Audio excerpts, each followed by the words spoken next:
Yo, Beef, can you hear me?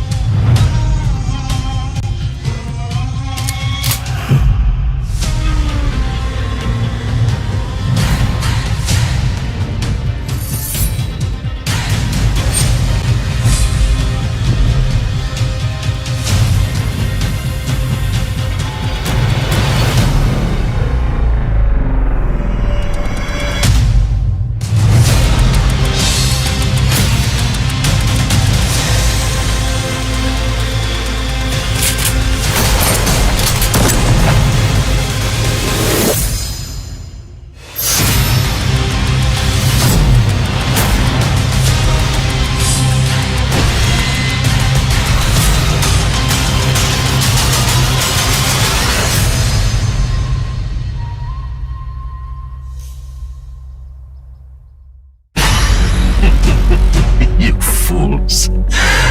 Just look around you. They are everywhere.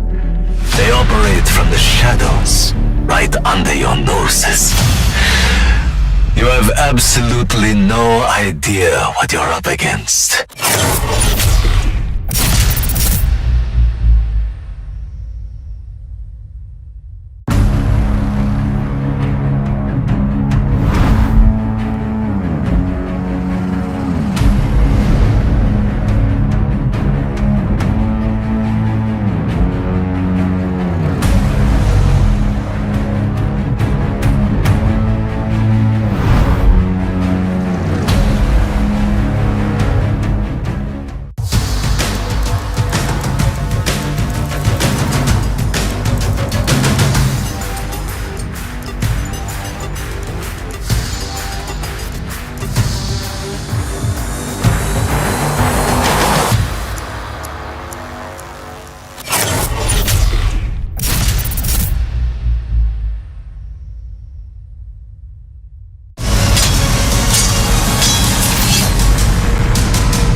You fools.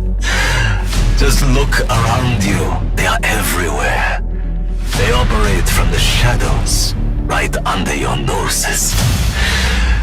You have absolutely no idea what you're up against.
Just look around you. They are everywhere.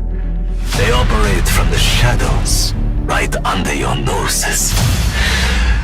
You have absolutely no idea what you're up against.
Number 7 heading off over to the playoffs, and there's so many things that happened already. May I say, my goodness, we've seen the first ever nuke in a pro tournament, and I can't believe we missed that Mustachio, but it's okay. Let us see if we're gonna see another nuke.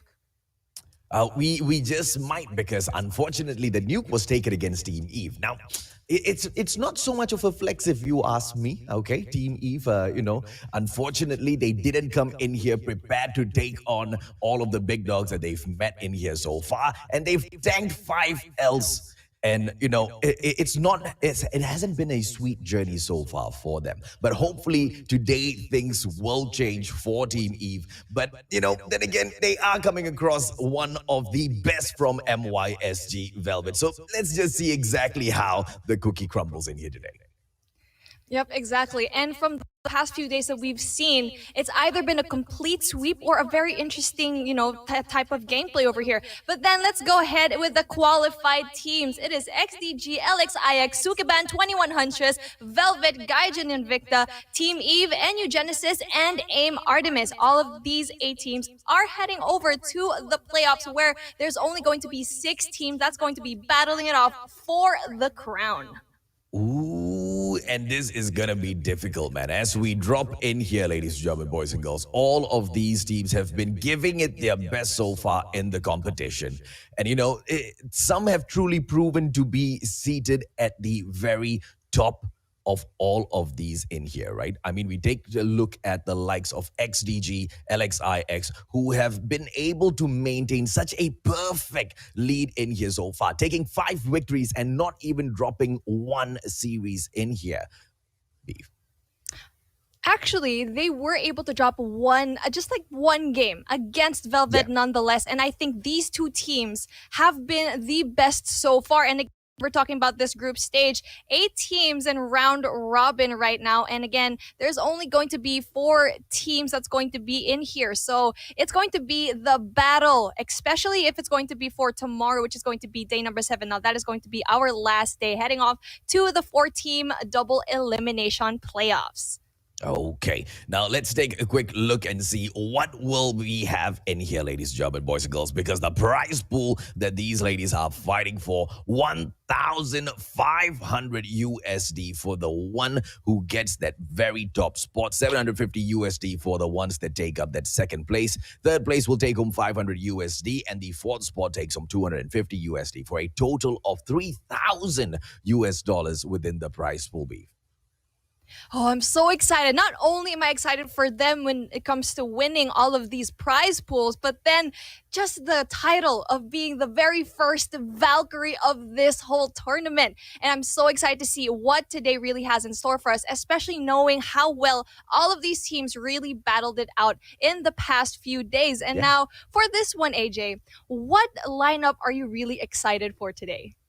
Well, I'm definitely interested to see exactly how Sukeban opens the day up, because they are going up against AIM Artemis. And this is, if anything, one of the biggest tests for Sukeban, because Sukeban has been able to prove thus far that they can shine at times against big teams. Because, you mentioned that XDG has dropped 1 game within a series, but they've actually dropped 2 games, okay, in another series against Sukeban themselves. Now, Sukeban managed to take a victory on XDG, if I'm not mistaken, on Hardpoint at Raid, and that was, if I'm not mistaken, on day 2 or 3. Now, that shows Sukeban has got some promise in here. XDG has been able to annihilate all of the other teams so far, Beef, and to draw blood from them is promise. But at the same time, they have only won 1 series out of 5 that they've been involved in. So, they show some signs of brilliance, and, they are flat out the rest of the time. So,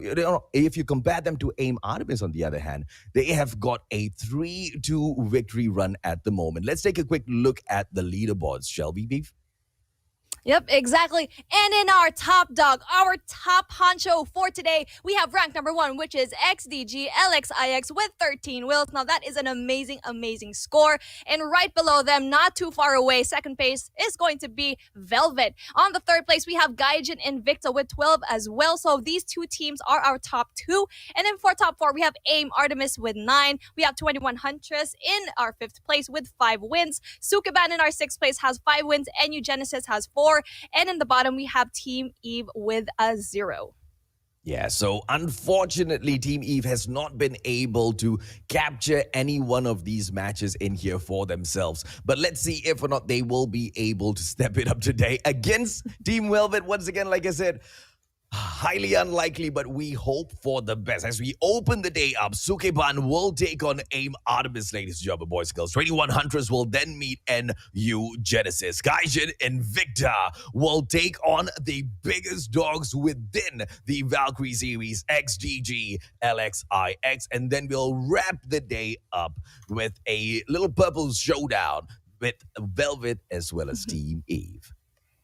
Yes, sir. And I'm so excited for Gaijin Invicta versus XDG LXIX because I've seen them in past tournaments. And so far, Gaijin Invicta has reigned supreme. And now, with this in mind, XDG LXIX will definitely want that redemption. But then let's head over to our first matchup for today. We have Sukeban versus AIM Artemis, which has been doing a little bit so-so in this competition so far. But to no mistake, Sukeban is definitely one to watch, as we have Azuri, Moana, Meow, Sharon, Harley, and Caxton. Again, our very favorite girl, Caxton, with that L on her face, giving the L's to her opponents.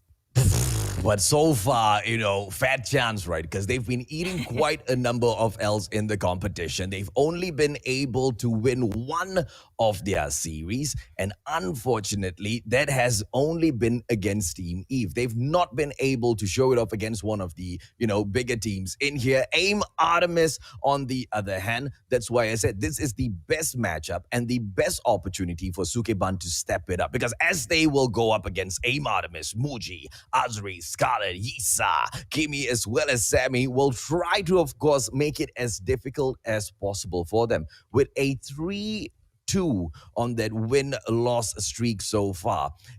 They have managed to take on matches against the likes of 21 Huntress and win. So AIM Artemis, they are not going to be an easy team to defeat in here, Beef.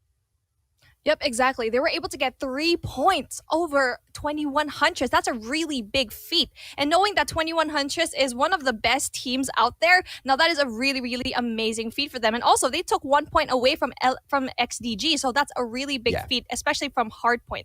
So right now, we're going head-to-head into what we're going to be seeing with Hardpoint, because so far, they've been showing so much amazing feat, especially on Hardpoint. But then let's head over to our team MVPs. We have Azuri SKB from Sukeban with 13 kills. And also, we have Scarlet from AIM Artemis with 14 kills. Now, you can see the points here. It's pretty close here, AJ. You can see it's a pretty fair fight. Yeah, it's definitely a fair fight. But if anything, the numbers on the screen, ladies, German boys and girls, do not usually show their prowess on the field. Why? Because, this is just a single round robin, right? They have been taking up these matchups against some of these teams. And, you only get the chance one time. How you perform against each and every one of these teams will differ match after match. And the one that actually took that one game away, that, Hardpoint raid on XDG was actually Sukeban. And Sukeban have proven that they have promise, but that is all. Promise cannot save them, right? And now, on the other hand, if you take a quick look at NU Genesis has gone up against XDG as well, but they tanked a 3-0 loss. So although Sukeban kind of showed that they were able to do slightly better against the likes of XDG as well as Velvet, not being able to win series for themselves still puts a huge question mark in the minds of our audience on whether or not they can measure up to AIM Artemis in here. And that's going to be the highlight of the day, right? If they actually manage to battle this and get the W in the series, it's going to be huge, Beef.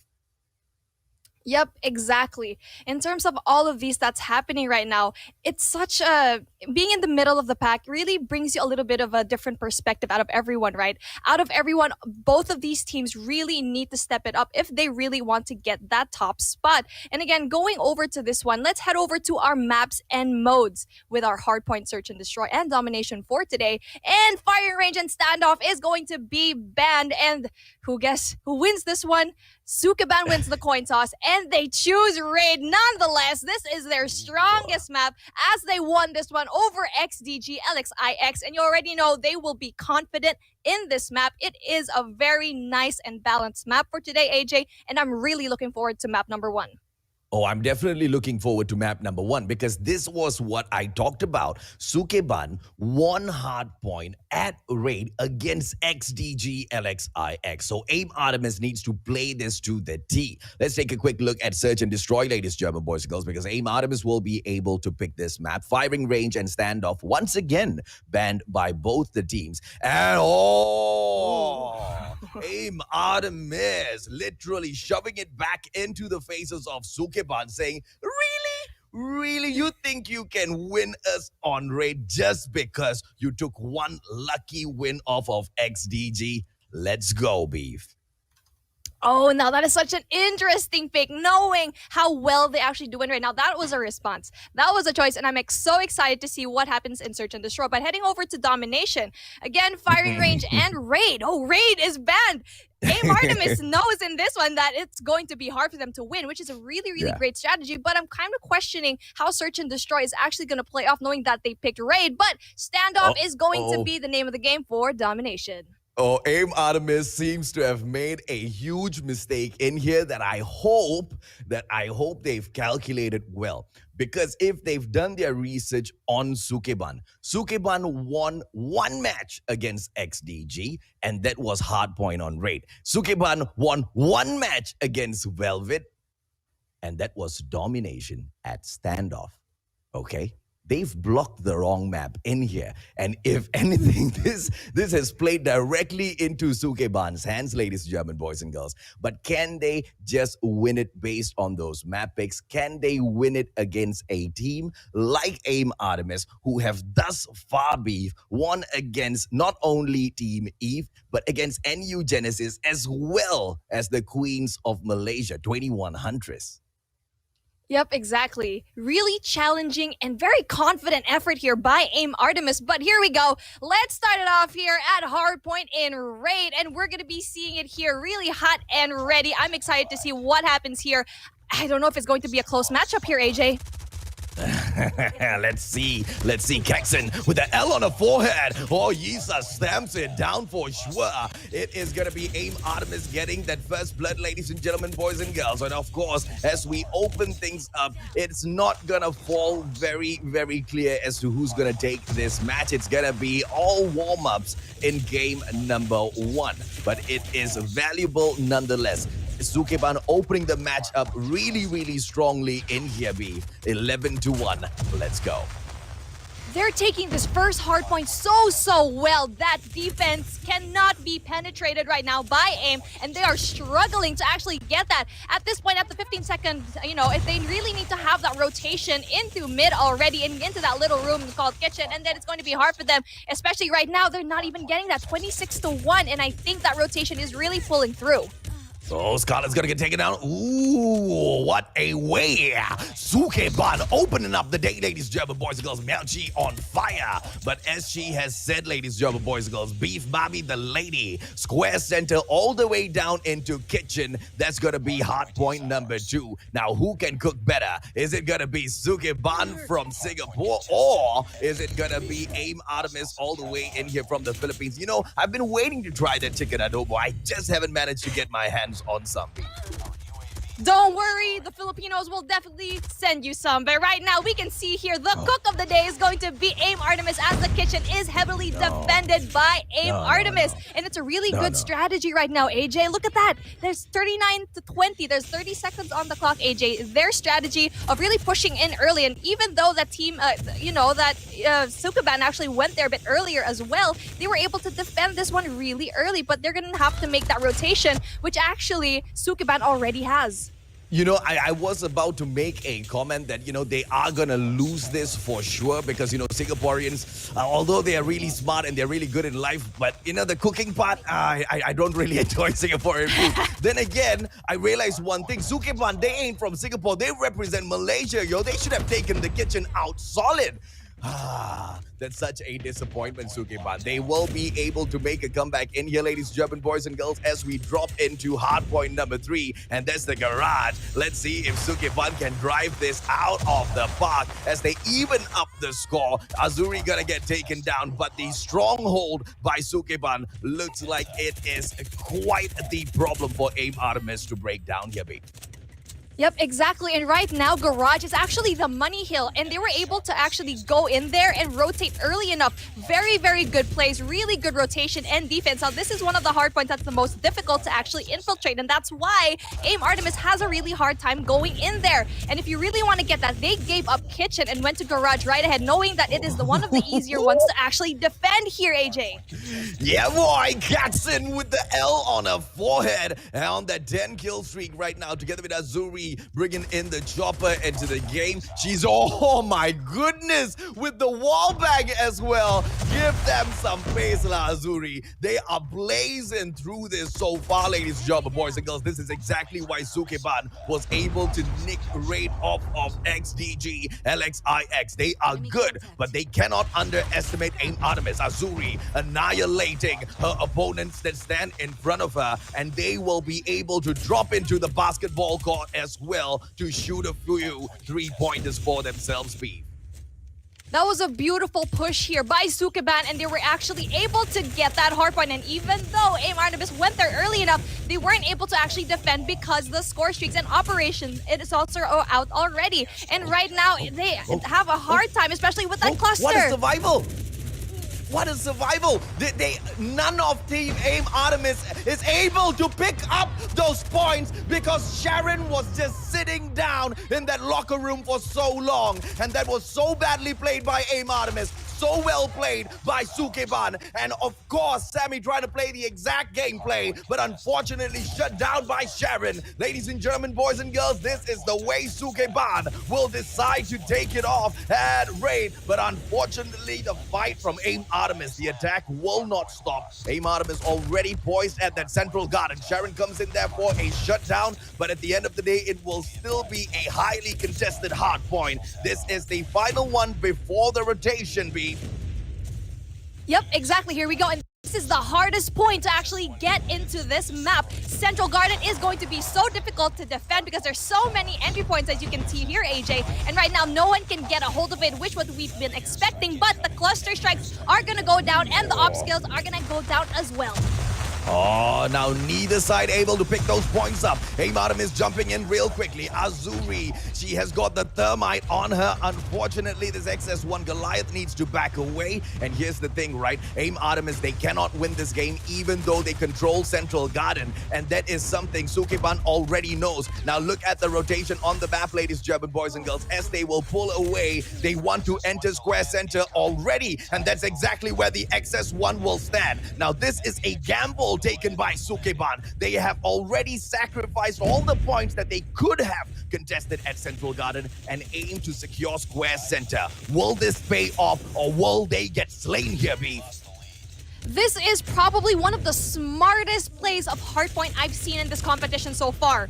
The rotation coming into Sukeban is so beautifully executed that I definitely cannot see any kind of flaw that they will have here. They gave up Central Garden and went to the ring and got everything, but the cluster strike is down here, AJ.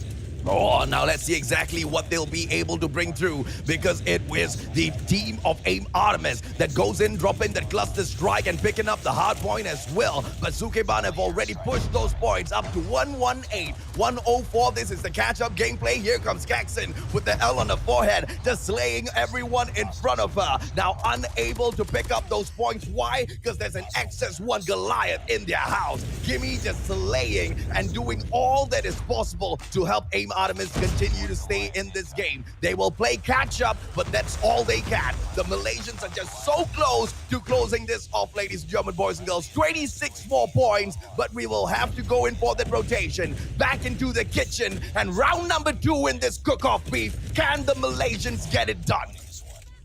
Oh, bye-bye, XS1 Goliath, and that was the only way they could actually get this hard point, as we see here. Kimmy already with the War Machine. That was a very great rotation here by AIM Artemis. Nonetheless, really bringing out their score streaks at the very last hard point. They can win it in this Money Hill right now. Oh, 132 to 127. Here comes AIM Artemis. If they are able to close off the kitchen like they did earlier, because their kitchen gameplay was absolutely solid. Oh no! Yisa bringing that VTOL in here as well. But here comes that FHJ right back in from Sukeban. But at 142, are they going to be able to pick this off, ladies and gentlemen, boys and girls? Here comes Sharon. They will burst through the kitchen, but unfortunately the Filipinos are way too strong. Here comes the contention. 149 prevented by Harley! Harley having 4 kills to her name and really winning that for her. I don't know if it's going to be enough, as it is going to be enough. Sammy with that VTOL, AJ. We don't know what's going to happen here. They need to make that rotation. And right now, Garage is going to be the hardest point to infiltrate. All we need is 1 point here, AJ. They need to make that rotation, and the VTOL is going to have a hard time getting all of these people. Oh, but the fight! Oh no! One final takedown, and they have been defeated, ladies and gentlemen, boys and girls. Unfortunately, the plan has failed, and Sukeban did not manage to pick that W off. Well played by AIM Artemis. VTOL number 2 was the smasher. But if that second VTOL did not go up into the air, that would have been Sukeban all the way. I'm so sorry, girls. That match belonged to you guys. But what a well retake by AIM Artemis, Beef. For me, Harley made this play. I know that Sukeban lost, but Harley killing 4 people in that hardpoint in kitchen, if they won, that would have been the game-winning take. She stopped the 150 point in that mark, and if they were able to hold Garage, that would have been it. But sadly, the VTOLs came out, and that was it. This is this is exactly where AIM has been able to shine, because if you notice, Kitchen as well as Central Garden, those were their strongest hard points, and they did not give up those hard points no matter what, and they went in to contest all of the other hard points. The difference between themselves as well as Sukeban knew that square center garage as well as basketball court were their zones, and whenever they were outside, they always managed to pick up those hard points. The difference is Sukeban knew that Kitchen as well as Central Garden were their weak points, and Sukeban did not go in and give them a fight on the first round in that Kitchen. And that's going to be the biggest problem, because once you've sacrificed all of those points, yes, they did back away from that Central Garden. You remember that play. It was an amazing play, but that was a risk that they took, which they shouldn't have been. Yep, exactly. They should have contested at least 2 players there. They went in there a little bit early. I forgot what player it was, but then one of them had an XS1 Goliath. Now, I know 3 people already poised and positioned themselves already in that circle, but then that was too many people already in there. They gave away so many points that they could have had. You can see here, 6 more points to winning, and that 6 points was really their detriment. Yeah, I don't know. I'm super duper disappointed with Sukeban because they did not take that W. I was really expecting them to make that play, but fortunately for them, they have got 2 more opportunities in here. The difficult part is that, the next map pick is AIM Artemis's pick. The easy part is they know the map, right? It is going to be raid once again. How will Sukeban be able to respond? Will they be able to take a map pick of AIM Artemis and be victorious? Yep, exactly. And especially with this one, depending on how they play, if they go against this too aggressively, it's going to be a mistake, because, AIM Artemis really knows how to play their game, especially in Search and Destroy. They can be really good right now, and especially with a map like Raid. But then again, here we go. 1 down for AIM. Oh, ladies and gentlemen, boys and girls, here we go, yo. It is just a back-to-back slays dropping in, but Gaijin with the L on her forehead is still alive in the QQ9. Bomb being planted by AIM Artemis, and it's going to be a basketball court showdown. Gaijin waiting for the opportunity, sees Sammy, but unfortunately, Sammy is just going to be a little too fast. Meowchi holding on to that chopper isn't going to be fast enough and will get taken down. AIM Artemis picking up such an easy point off of Sukeban. They need to compose themselves, Beef, and think of how to take on AIM Artemis, who already have that adrenaline rush. Exactly. Now, that was a bit of a careless push in terms of, pushing, especially in Alpha. They push a little bit too much. And especially with a game like Search and Destroy, you need to wait for the bomb to be planted. You shouldn't be on that aggression. I told you, they shouldn't be that aggressive, especially going against AIM. It's going to be hard. Okay, now let's see if or not they are able to pull this off. Gaijin, beautiful takedown on Muji, but, to a certain degree, that was quite lucky. She should have been able to pull that off a little bit faster. Isa, getting taken down by Gaijin, and that's a much better performance. Coming back in here, Kimi, right up from the ground, rising from the ashes, more likely. Unfortunately, unable to get taken down. It's a 2-on-2 situation now, Beef. Make that a 2-on-1, leaving once again Harley. Unfortunately, the slowpoke with the chopper in the game. That was so unfortunate because they didn't really stay as a team. And you already know, if you are at a man disadvantage, you stick together. And that's not what happened over here. They had time to actually push together and maybe take one out, but they weren't able to do so. And again, it's all about those positionings and really reading the play. And right now, AIM Artemis is just writing the book so well. Yeah, I don't know, how great is the choice of bringing in the chopper into a map like this is gonna be if you're not just gonna pick one spot and spam it down just like what Azuri is doing, ladies, German boys and girls. As I say that, Harley has not been able to slay as much only because of that positioning being a problem. And that's the weakness of the chopper that we have to deal with. It's just way too slow, especially on that reload. If you know that your opponent is there, it's quite easy to take them down, B. Yep, exactly. And that was a really bad read there by Kimmy, knowing that she actually went in there, knowing that someone was already pre-firing. I'm not sure if she actually heard that right. But then right now we see here, there's only going to be one person, which is going to be Azure with that sniper. She really needs to go pick up another gun if she really wants to clutch this up. She only has like 1 minute, which is a lot of time to have that rotation. But the bomb is going to be down here, AJ. She needs to go that push. She needs to take 2 out here in Alpha, get the bomb, and maybe even plant it there. It's going to be really hard for her.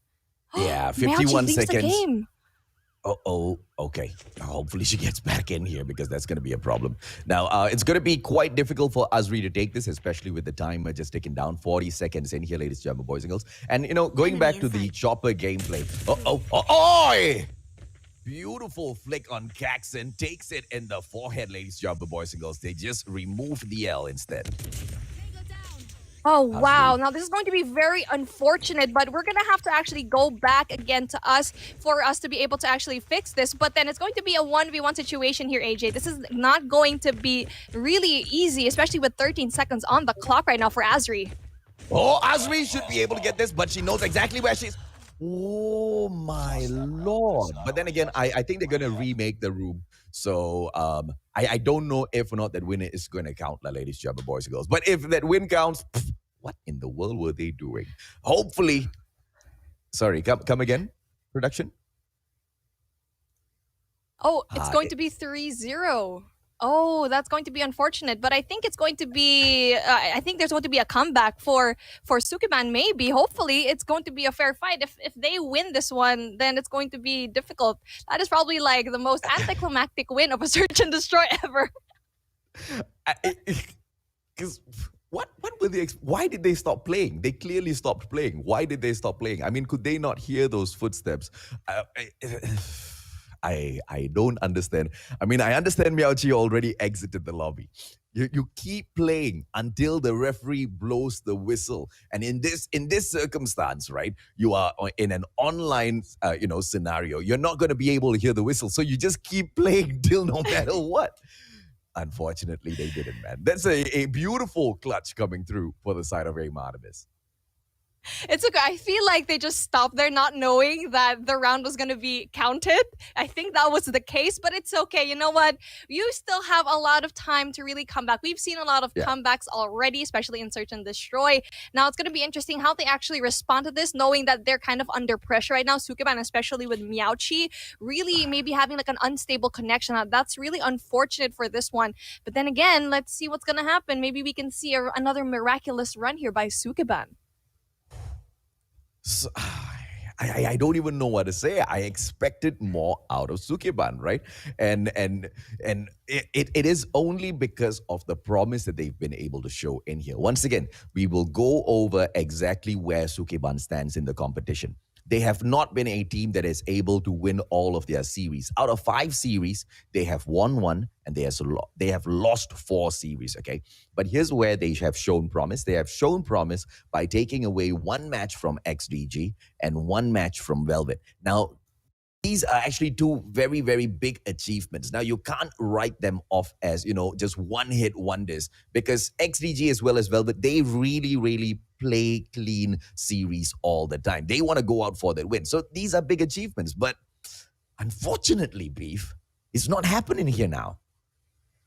Yeah, exactly. They just need to polish up all of the rotations, all of those plays, because you can already tell that they're so good, especially with that hardpoint matchup where I thought they were actually going to win that. It was just that small mistake that they made at the end with pulling out into P5 and going for that early rotation, having too many members actually rotate into the next hardpoint. Now, that was definitely costly for them, but hopefully we don't really see that in the next few games. But right now in Search and Destroy, I feel like Search and Destroy is a tough type of game mode for them. They definitely flourish in respawn game mode. So I think they're going to have to pull through in Domination, especially it's going to be in Standoff.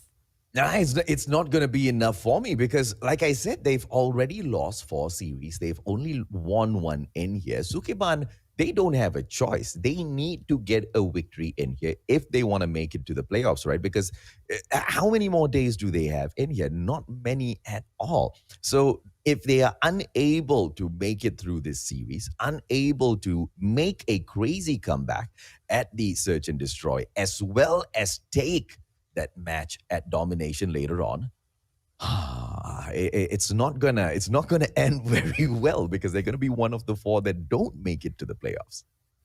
Yeah, unfortunately, that is the reality of the situation. 4 teams will eventually say bye-bye and not really head on over to the playoffs. But then for this one, I think having this unfortunate event that, Meowchi got disconnected. Now, I feel like this is a time to really get yourself together and realize the reality that, okay, if we lose this Search and Destroy and if we lose this Domination, we may not have like another chance to get into that playoffs. But we already know how good they can be. We already know the talent that they have. It's just a matter of really doing that, really just doing the process instead of just it being just nothing that's intangible. Okay, now we are gonna jump right back into the game, ladies and gentlemen, boys and girls. Do me a favor, right? Like and share the stream out in here. Let's give these ladies all of the boost that they need. Gaijin with the L on her forehead. Are we gonna be able to see them take this back? Production, can we please get a confirmation as to what is the scoreline right now? 3-0, is that confirmed? Yes, I already know it's going to be confirmed. It is going to be 3-0 in the favor of AIM Artemis right now. And we need to play catch-up over here, Sukeban. There really needs to be a rotation, but one player is still having a hard time right now. Meowchi still staying there, staying still. It's going to be very dire for them. They are 1 man down, 1 woman down. Oh no, Muji, as she goes in for the Slay, Azuri taken out. It's going to be Sharon returning fire. It is a 4-on-4 situation. Still in here, Muji! And under pressure, could not get it done. Gaijin takes advantage and shuts her out of the equation. But the bomb is still on the ground. 20 seconds, and they need to take down 3 players from AIM Artemis. Yeah, impossible. AIM Artemis takes round 4, ladies and gentlemen, boys and girls. Exactly, and this is really unfortunate to see, knowing that they are down 1 player. Now, that's not going to be very good for the confidence right now of Sukeban. This is not what they needed, but a test of a really good team is really putting things that are against you to your advantage. And right now, knowing that they are possibly down 1 person, and right now, you see, Meowchi has already been connected, but then the pause has been down, AJ, but hopefully their reconnect has been going here. Oh, very nice Call of Duty Mobile. Very nice stepping it up, yo. Looks like the system has gotten an upgrade recently, Beef. Exactly. And now this is what I'm happy about, okay? Like, it's not going to be fair if 1 person, the victory isn't going to be as sweet knowing that there's going to be 4 people against you. And right now, AIM is being respectful as well. And I'm so happy to actually see that Call of Duty Mobile is doing something about this. And we're going to be seeing another aggressive push here by AIM Artemis. They're going to be a little bit spread out. And I don't know, this could mean a lot of things for Sukeban. They can have a comeback. Oh, Muji just running through Azuri as she evens things out. Sharon will try to keep things down under control. Kimmy almost gets taken down, but unfortunately, for the sake of Sukeban, she will still go on giving them a tough fight. It is a 2-on-3 situation now, because 1 player from the side of Sukeban is still unavailable, and that's going to be Meowchi. Gaijin going to get caught off guard. So bad in terms of positioning coming in here from the side of Sukeban. And it's going to be such a good thing right now for Sukeban. We do have a 3v1 situation, and even though 1 person might be disconnected, it's okay. It doesn't matter. We have 2 strong girls right around the corner, and right now all they need is to play time, because bomb is down. All they need to do is just, delay all of that, really make some noise, not let Azri get that kill. Azri has already shown us so far in this game, ladies and gentlemen, boys and girls, that she can sort things out if she wanted to. Here she goes, Man of War, and she's going to be able to catch 1 player out of position. Unfortunately, will not be able to get the takedown. Comes right back in. Sharon shuts it down with a QQ9. Sukeban takes 1 round back, and then they take the advantage of having the bomb as well. They get to call the shots now, Beef. Can they get it done? Defend the objective. Yep, exactly. And this is how we're going to see how they're going to be able to do this. Especially 5 members of the team are already good, and hopefully the connection of Meowchi is already nice and well. They're going to be pushing for B bomb site right now, AG. A very interesting push, but I don't think it's going to work out well for them.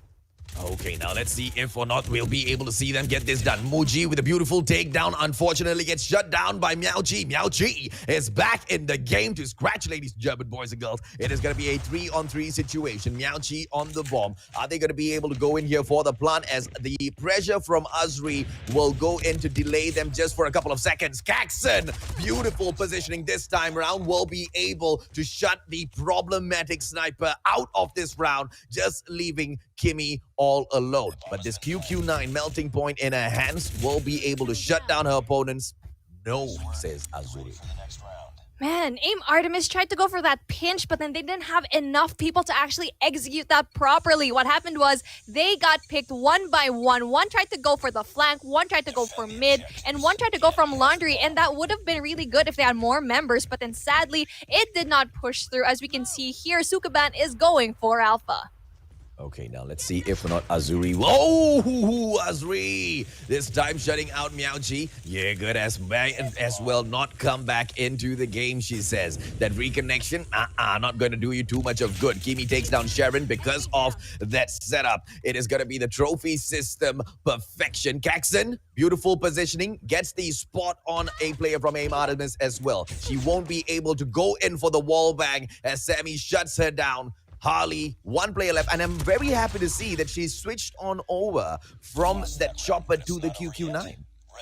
Yes, exactly. Having that chopper is not the right gun for this particular map because you won't have a lot of wall bangable spots. Plus, you're going to have a lot of players really rush into you really fast, especially with SMGs or even shotguns, and that would be the bane of your existence. It's really slow, it's really heavy, and it's a good call, but then I'm not sure if it's like enough to actually do that. It really costed them maybe.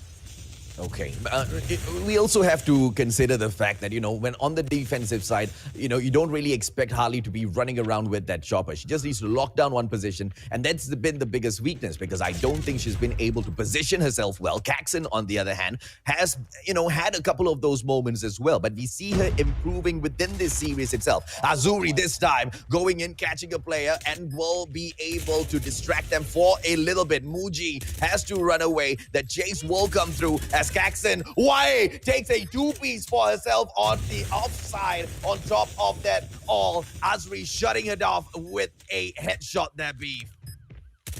Oh, what an amazing flag here by Muji, AJ. I'm not sure if they're going to be able to actually see each other, but then that push, and there's going to be two members left. They need to stick together right now, and there you go. They should have talked to each other. They had time. They should have stuck again. With AIM Artemis, they really need to stick together as a team, especially you're just two people here. You need to push as a duo and really get those kills and have that number advantage, but then sadly, they weren't able to do so, and right now it is a 3-5 in favor of AIM, but then you can see here Sukeban is learning. They're really having this conversation within each other. They're really doing good with the rotation.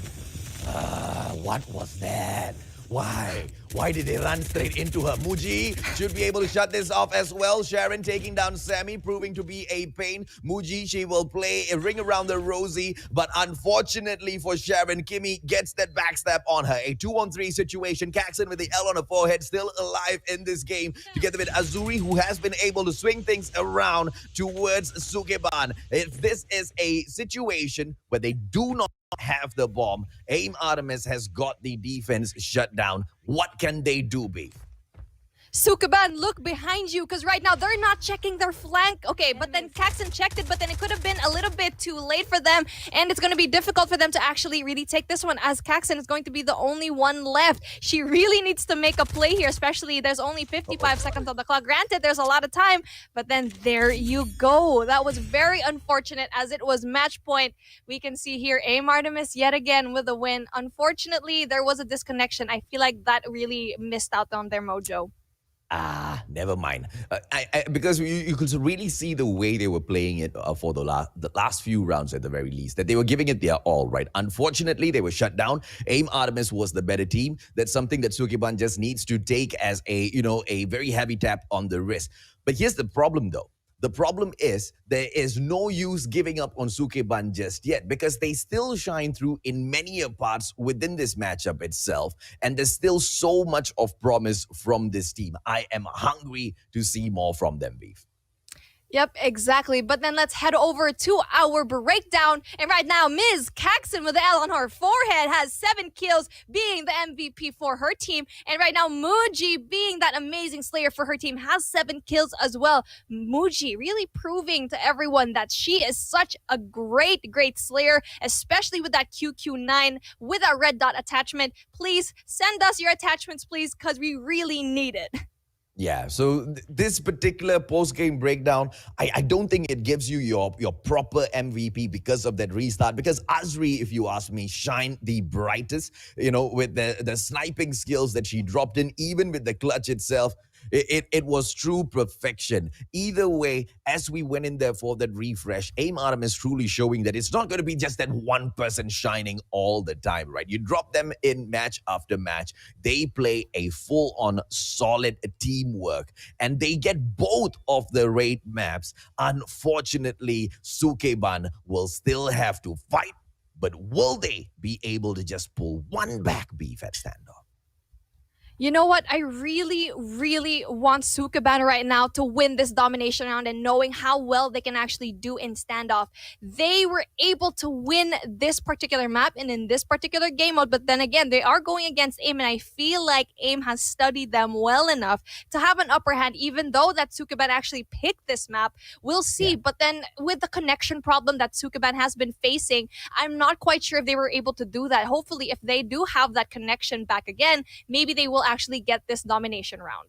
Yeah, unfortunately, that's something that, the organizers cannot, give much leeway towards, because when it's our responsibility when we decide to drop in and participate in competitions like this to ensure that we have the most perfect of connections with this. Unfortunately, sometimes nonsense happens, right? And you will go ahead to drop a couple of matches. That's why you always need to have a backup, or at least, gather up with your friends. Then again, not so possible in the situations out there in the world, is it? Yep, exactly. And right now we are at standoff in domination. It's going to be an interesting fight in Bravo. Who's going to be able to actually get that? Oh, I think it's Sukeban's going to be able to actually get that. Azuri right now with the amazing gunfights here, AJ. It was a good thing to actually get that chopper.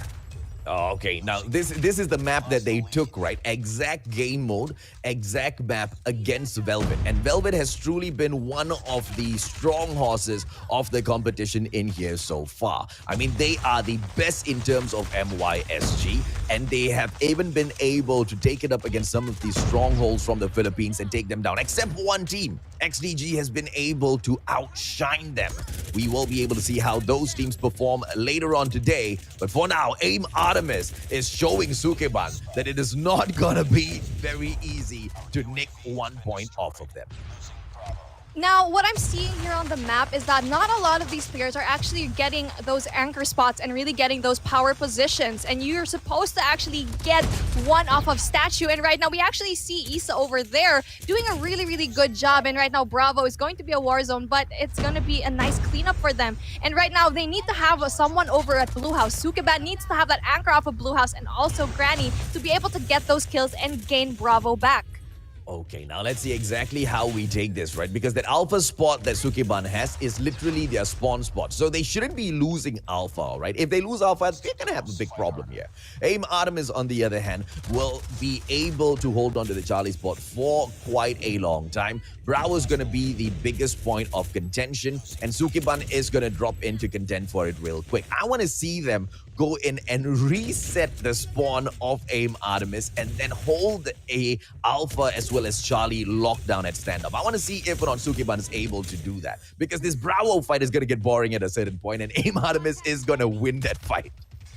Yep, exactly. And right now, they're still going for that Bravo push. And right now, Sukeban needs to go for that Charlie push, head over to back alley and go in there and really try to go as a team. Because right now, Bravo is going to be one of the most difficult points, and you need that distraction gameplay. Probably have 3 players from Sukeban go to Charlie, and then 2 of them go for Bravo, because you're going to have their attention divided right now.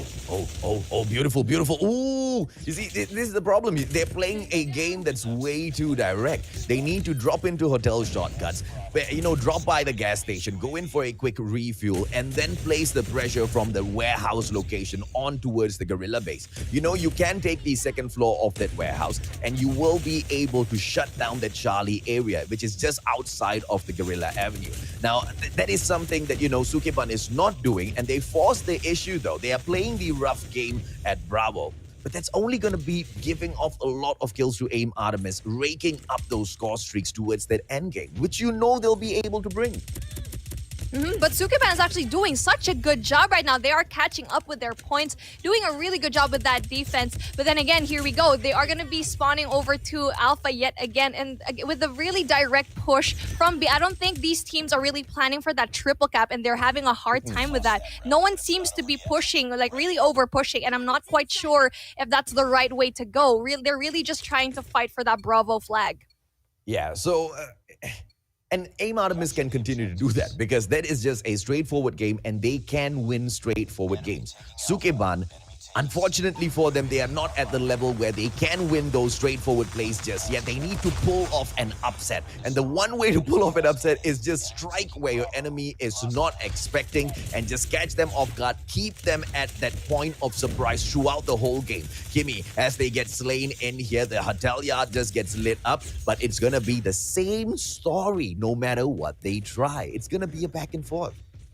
Now, this is what I'm scared to see right now. AIM Artemis has a hold of those power positions. They were able to get all of that really early on. Now, with Sukeban, they should have had that back alley push heading over to Alpha, and no one was there to defend Alpha. They could have had 2 flags already. And then with this one, it's going to be very difficult for them. They really need to get Statue, especially with that XS1 Goliath on the way. Uh-oh, they pop out the XS1 Goliath a little too early. Hopefully the XS1 will stay behind the lines because the Thermite, oh, beautiful. Harley just takes herself out. Unfortunately for the side of Sukeban, it is going to be that the XS1 Goliath will stay alive for just a teensy bit before it gets shut down. Enough for them to overtake that Bravo point. But is that going to be enough, ladies and gentlemen, boys and girls? Let's see, because it is AIM Artemis with that comeback. Oh, a triple cap maybe. And Gaijin forcing the issue. Oh, shut down at Alpha. Bravo prevented as well. AIM Artemis showing Sukeban they should not go and chew more than bite more than they can chew. What are you mumbling, Mustachio? Goodness! That was such an amazing utilization of cluster strikes. Could have had that triple cap, but that was so amazing that they saved all of that and was able to stop the push from Sukeban. And right now, that push was so nice. I thought they were actually going to be able to get it, but then you can see how good AIM Artemis is, and I think they're going to go for that alpha push yet again. They need to kill people off the alpha and really spawn them into gas station because that's where they're going to go. And right now, it's going to be a Bravo push. Oh, backstab, Scarlet! Luckily, they take her out, ladies and gentlemen, boys and girls. But the War Machine, when it steps in, is going to be a little bit more difficult. Oh! Sukeban in her face! And she manages to take down that War Machine as well. Beautiful plays coming in here from Sukeban. It's going to be the catch-up gameplay from the team in blue. But unfortunately for AIM Artemis, the fight is real. Sharon drops back in with the XS1 Goliath. And this time, the positioning is going to be slightly better. Yisa struck out. It's Gaijin with the L on her forehead doing absolutely amazing in the game. 23 kills, and this girl is on fire. Here we go with that push that we were talking about. A triple cap right now, AJ. It's going to be amazing. Sukeban with the response. AIM Artemis is shook right now.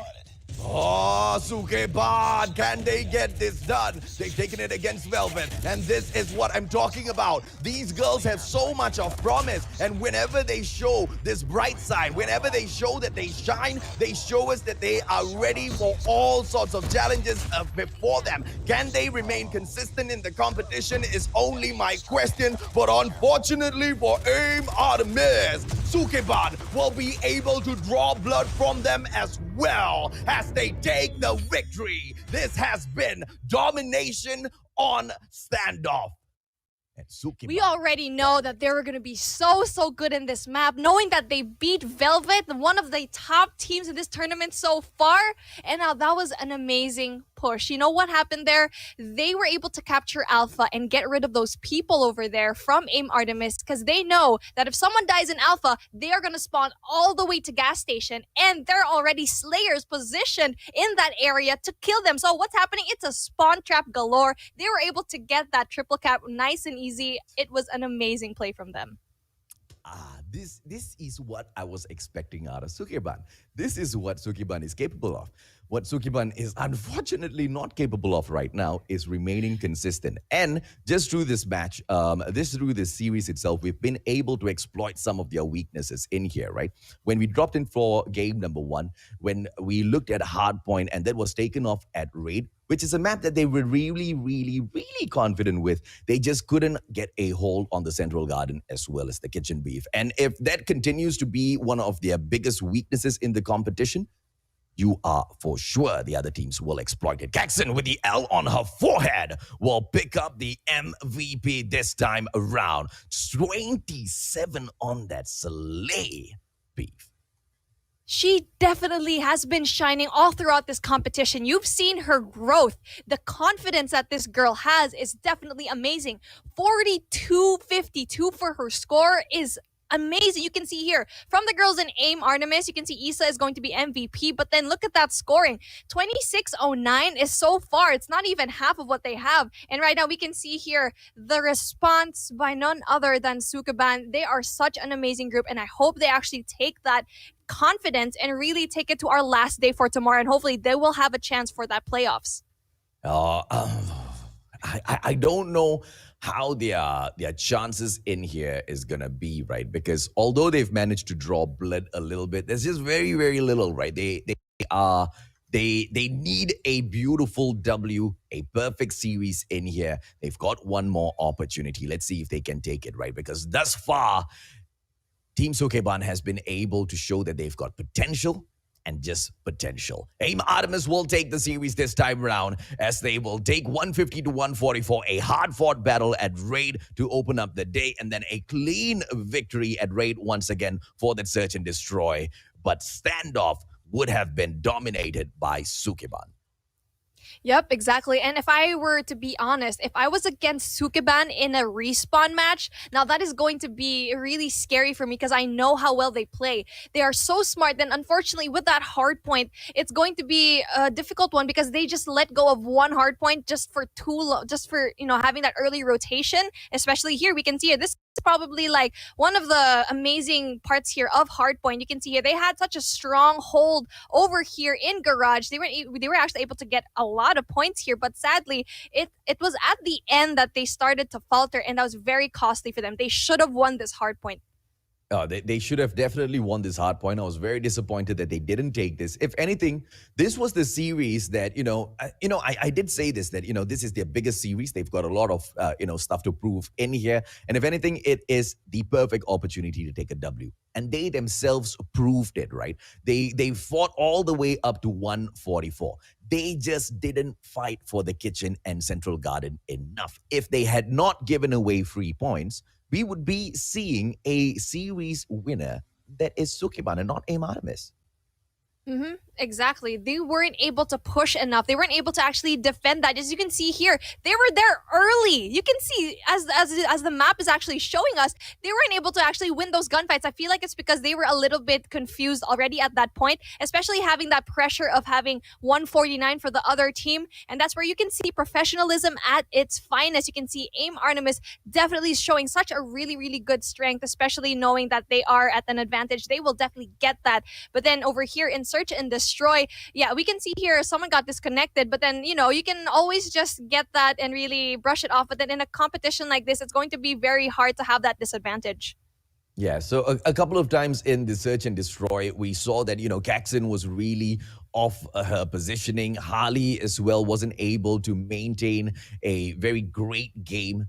As we dropped into Standoff, though, Domination, we saw a real different side from Sukeban, didn't we?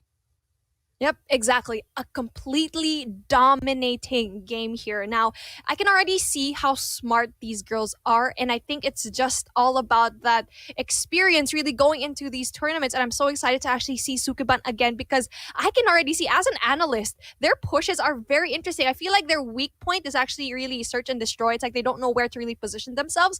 But in Hardpoint and Domination, that's where I can see where they shine. And I think with just a few polishes, they can really be a team to be, feared by a lot of these girls. And they really showed that in Domination. All of that rotations they were able to do. We were saying that they should go head over to that alpha flag, and they were able to do that at the very last second, especially Yeah. with that triple cap. That was amazing from them.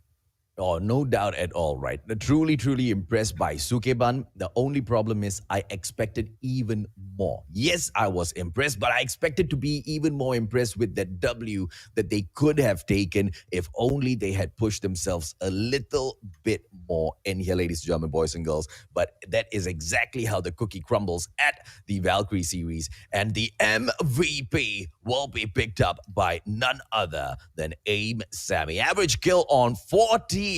And of course, she falls a lot as well because she is that objective player who needs to drop in there and pick those points up for her team. Exactly. And in this type of matchup, every one of your players and your roles are very important. Not just the Slayer, not just the rushers and the flex, but also the OBJ. And you can already see with these points, she is doing her job. And even though she doesn't have that much kills, that's still a big kill count, especially for someone who's doing OBJ. And that's very, very impressive. With an average score of 2,300, now that's an amazing score that you really want to have. And they're really showing growth here. AIM Artemis is really, really doing well. Yeah, AIM Artemis is definitely doing well. If anything, they are one of the biggest threats to the 21 Huntress. Why? Because in terms of performance so far, they are the closest ones on the board to them. And the 21 Huntress, they want to make it through to the playoffs as well, right? So this is going to be definitely a tough fight. Everybody needs to step it up. Speaking of which, the 21 Huntress will have an opportunity to climb up the ladder as well, ladies and gentlemen, boys and girls. But, it's not going to be as easy as it sounds. They will face off against NU Genesis Beef. And right now, NU Genesis is actually going to be a little bit having a hard time with this one, but we already know these two teams have been struggling a little bit, but they have had amazing moments in this competition. It's just a matter of being consistent. And right now, I think these two teams are going to be head-to-head. They are each other's matches out of everyone here. Now it's going to be seeing who is going to be dominant here, who is going to actually want to actually get to that top. Now, it's going to be interesting how all of these teams play at the next one, and especially going against like NU Genesis, they have Flacco in their team. And especially for this one, we can see here, speaking of Flacco, top 8 Valkyrie Honor Award. We have your 8 ladies. We got MOJ for the Valkyrie. Oh God, with Velvet, sorry. With 2100s, we have Katniss. And for Gaijin and Invicta, we have Mia and Sukeban Azuri. How? Wait, what's up with the community? How did you guys not bump up this Caxon with the L on her forehead? You guys, Fia, Yisa, Flacco, as well as Angel will complete the top 8 nominated in here for the Valkyrie Honor Award, ladies and gentlemen, boys and girls. 8 ladies, definitely very, very well deserving. And there's going to be a problem for me in my heart. Why? Because I just wish it wasn't limited to the top 8 just like this, where we can have just one superstar from each team in here. Because some of these teams really, really showed us quite a number in terms of their lineup. They were monsters in their own accord, B. Yep, exactly. It's really hard to actually tell who is going to be in that top 8, and I hope all of the girls were supposed to be able to actually get that chance. But then again, it is what it is. Top 8 is what we are going to have, but it's okay. I want to see over there hashtag Valkyrie Mustachio. I'm surprised you weren't over there. Am I missing the joke, or did you just call me a woman on a live stream in front of 2,000 people watching? Hey, it's okay. It is an absolute compliment to be called a woman on the inside. It's okay. I keep seeing their hashtag Valkyrie Beef Mommy, but how about let's get some equality over here. Hashtag Valkyrie Mustachio. You're still going with... Ladies and gentlemen, boys and girls, Beef Mommy has lost her mind, but it's okay. It's okay. We are going to go on a break so this Valkyrie can can go and shout at that Valkyrie offline. I'll be right back. Hey, we'll be right back. Bye.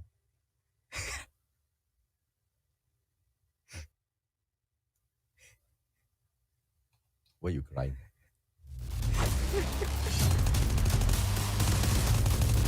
Thought you'd be more intimidating.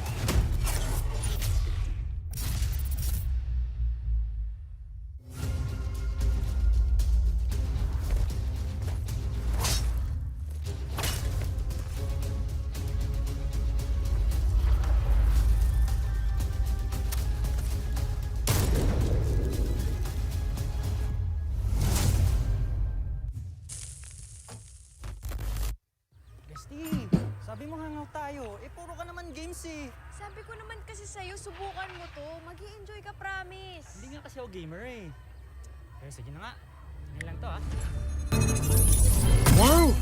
Anong gagawin natin dito? Magkakampi tayo, tapos kalaban natin silang lahat. Kailangan sa huli tayo lang matira, kaya dapat alert ka. Lahat sila papatayin? Lahat? Ganun na nga.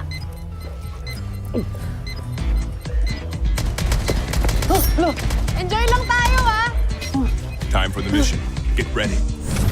Anong gagawin ko ngayon? Sundin mo ako, kailangan na natin kumuha ng baril. Okay. Enemy spotted.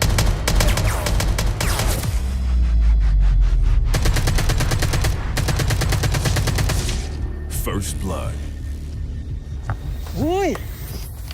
Ayos to I'm hit! May sniper!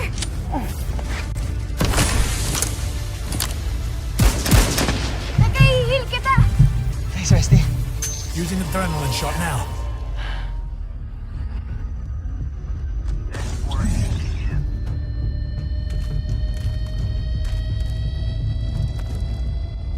Stay alert.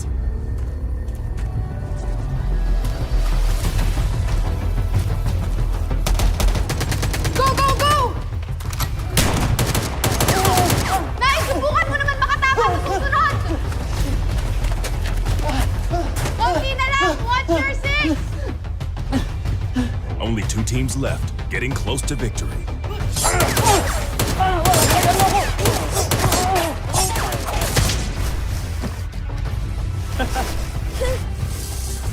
Sa likod mo!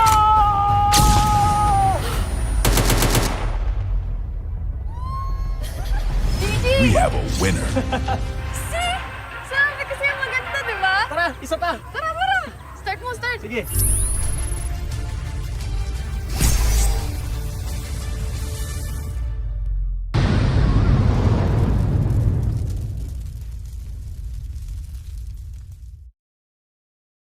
Welcome back, ladies and gentlemen, boys and girls. This is the Valkyrie series brought to you by Call of Duty Mobile. Now, Valkyrie, a title, usually for women, warriors, not really for men, but it's okay. We all have brain fart moments just like Mommy. And on that note, ladies and gentlemen, boys and girls, look who we have in here, Beef Mommy herself. Yes, I'm just following what the comment section are saying. They're also voting for you, Mustachio. So it's not just me, but it's okay. It is a compliment to be called a Valkyrie, I guess, for them. But then here we go. Speaking of Valkyries, please vote your favorite top 8 Valkyrie in the comment section. As we see here, we are going to be at the second matchup for tonight, and it's already been hot and spicy so far. Oh, okay. So, Edu Genesis gonna take on 21 Huntress. If you just want to, take stats and numbers off the board, 21 Huntress look like the better ones to win this because NU Genesis, they have tanked 4 losses in here so far. The only team they have been able to beat is Team Eve. Now, on the other hand, 21 Huntress, they've been able to win 2 of their series. One against Team Eve and then one against Sukeban. Has not a great stat record as well. So this is going to be yet another close matchup. Both of them deserve the W. Who's going to be able to climb up to the top? Yeah, and what we were saying a while ago, it's like they are at the same level right now and they really want to get out of that purgatory that they're in right now. But then let's head on over to the schedule right now. Sukeban versus AIM Artemis, and AIM Artemis definitely was the stronger competitor with those 2 wins. And right now we're seeing 21 Huntress versus NU Genesis, Gaijin and Invicta versus XTG LXIX. And for our last matchup, we got that purple versus purple. We got Velvet versus Team Eve. And right now, 21 Huntress versus NU Genesis. And we already know how both of these teams aren't that, they're not that, they're in the purgatory, like what we said a while ago. NU Genesis definitely has that strong points, but then they also have really, really weak points as well. They did win one against Gaijin Invicta, which is a really, really good thing because Gaijin Invicta is one of those top dogs. Okay, now let's see exactly what we will be able to, check out here. Because the 21 Huntress, ladies and gentlemen, boys and girls, they used to be known as the Queens of Malaysia. Here they are trying to fight for the exact same right and title as well, but want to see and test themselves how they do against the rest within the server itself. Tira, Sakura, Katniss, Idora, as well as Fox. Alamak, the Hashtag Valkyrie Fox should have been able to bump her all the way up. It's the 21 Huntress dropping into the field to impress in here today. I feel like this group of women's, they really need to find their rhythm. And I feel like today might be that day, especially going up against a team that will be finding up their rhythm yet again. Speaking of NU, it's going to be interesting how all of these girls try to really get all of these wins right now, especially with such a talented team like Ella, Bien, Flaco, Jella, and Jewel. We got here Flaco with those finger guns again. I'm a big fan of that finger guns. And you know how they're smiling and looking so cute, but no, they are absolutely deadly in that battlefield. Absolutely agreed, Beef. Now, ladies and gentlemen, boys and girls, what are we doing with 1,000 viewers on Facebook? Hit that share button. If you haven't hit that like just yet, make sure you do so. Go crazy in the comment section. Beef and I love reading everything that you have to say all throughout the shoutcast segment that we have in here. But once again, do not forget, smash that share button because all of these ladies deserve a little bit more attention. Here are your player highlights. The team MVP so far, Sakura, matched up against Jewel here, B. Yep, exactly. And Jewel proving to be such an amazing diamond for her team. And again, Sakura is proving to be the same as well. You can see the points here aren't too far away, especially with their average deaths. And I know that their deaths are more than their kills, but then these guys are going to be their OBJ players. And you can see how important it is to be that OBJ instead of actually slaying. I know a lot of people really give that spotlight to those slayers and those kills, but just as important is going to be that OBJ really racking up those points. All right, now we're going to drop into our bans and picks in a moment here, Beef, which will kind of decide exactly how things are going to go. 21 Huntress will win the coin toss, which means they get to pick Hardpoint as well as Domination. And you, Genesis, will have to fight 2 tough battles because the 21 Huntress will not make it easy. They have an opportunity to go in for a ban, and they will ban Raid out. 21 Huntress will ban Crash in here for themselves. Let's see exactly where we'll fight this. Hardpoint is going to be down at Crash. Oh man, it's going to be in Crossfire. Crossfire is going to be such a difficult map. It's okay. Hardpoint in Crossfire, that is probably one of the most difficult hardpoints that you will get here because the map is so long that you really need to travel, especially if you don't have a sniper here. And I know how difficult it is for these ladies to use a sniper in hardpoint, but if you are confident enough, you need to have that, especially wanting to spawn out your enemies to the other end of the map. You will have that advantage using a sniper. But then again, it's going to be whoever gets to get a hold of that chopper and really get those wall bangs. Confident gila je. Crash. Next map, he said Crash.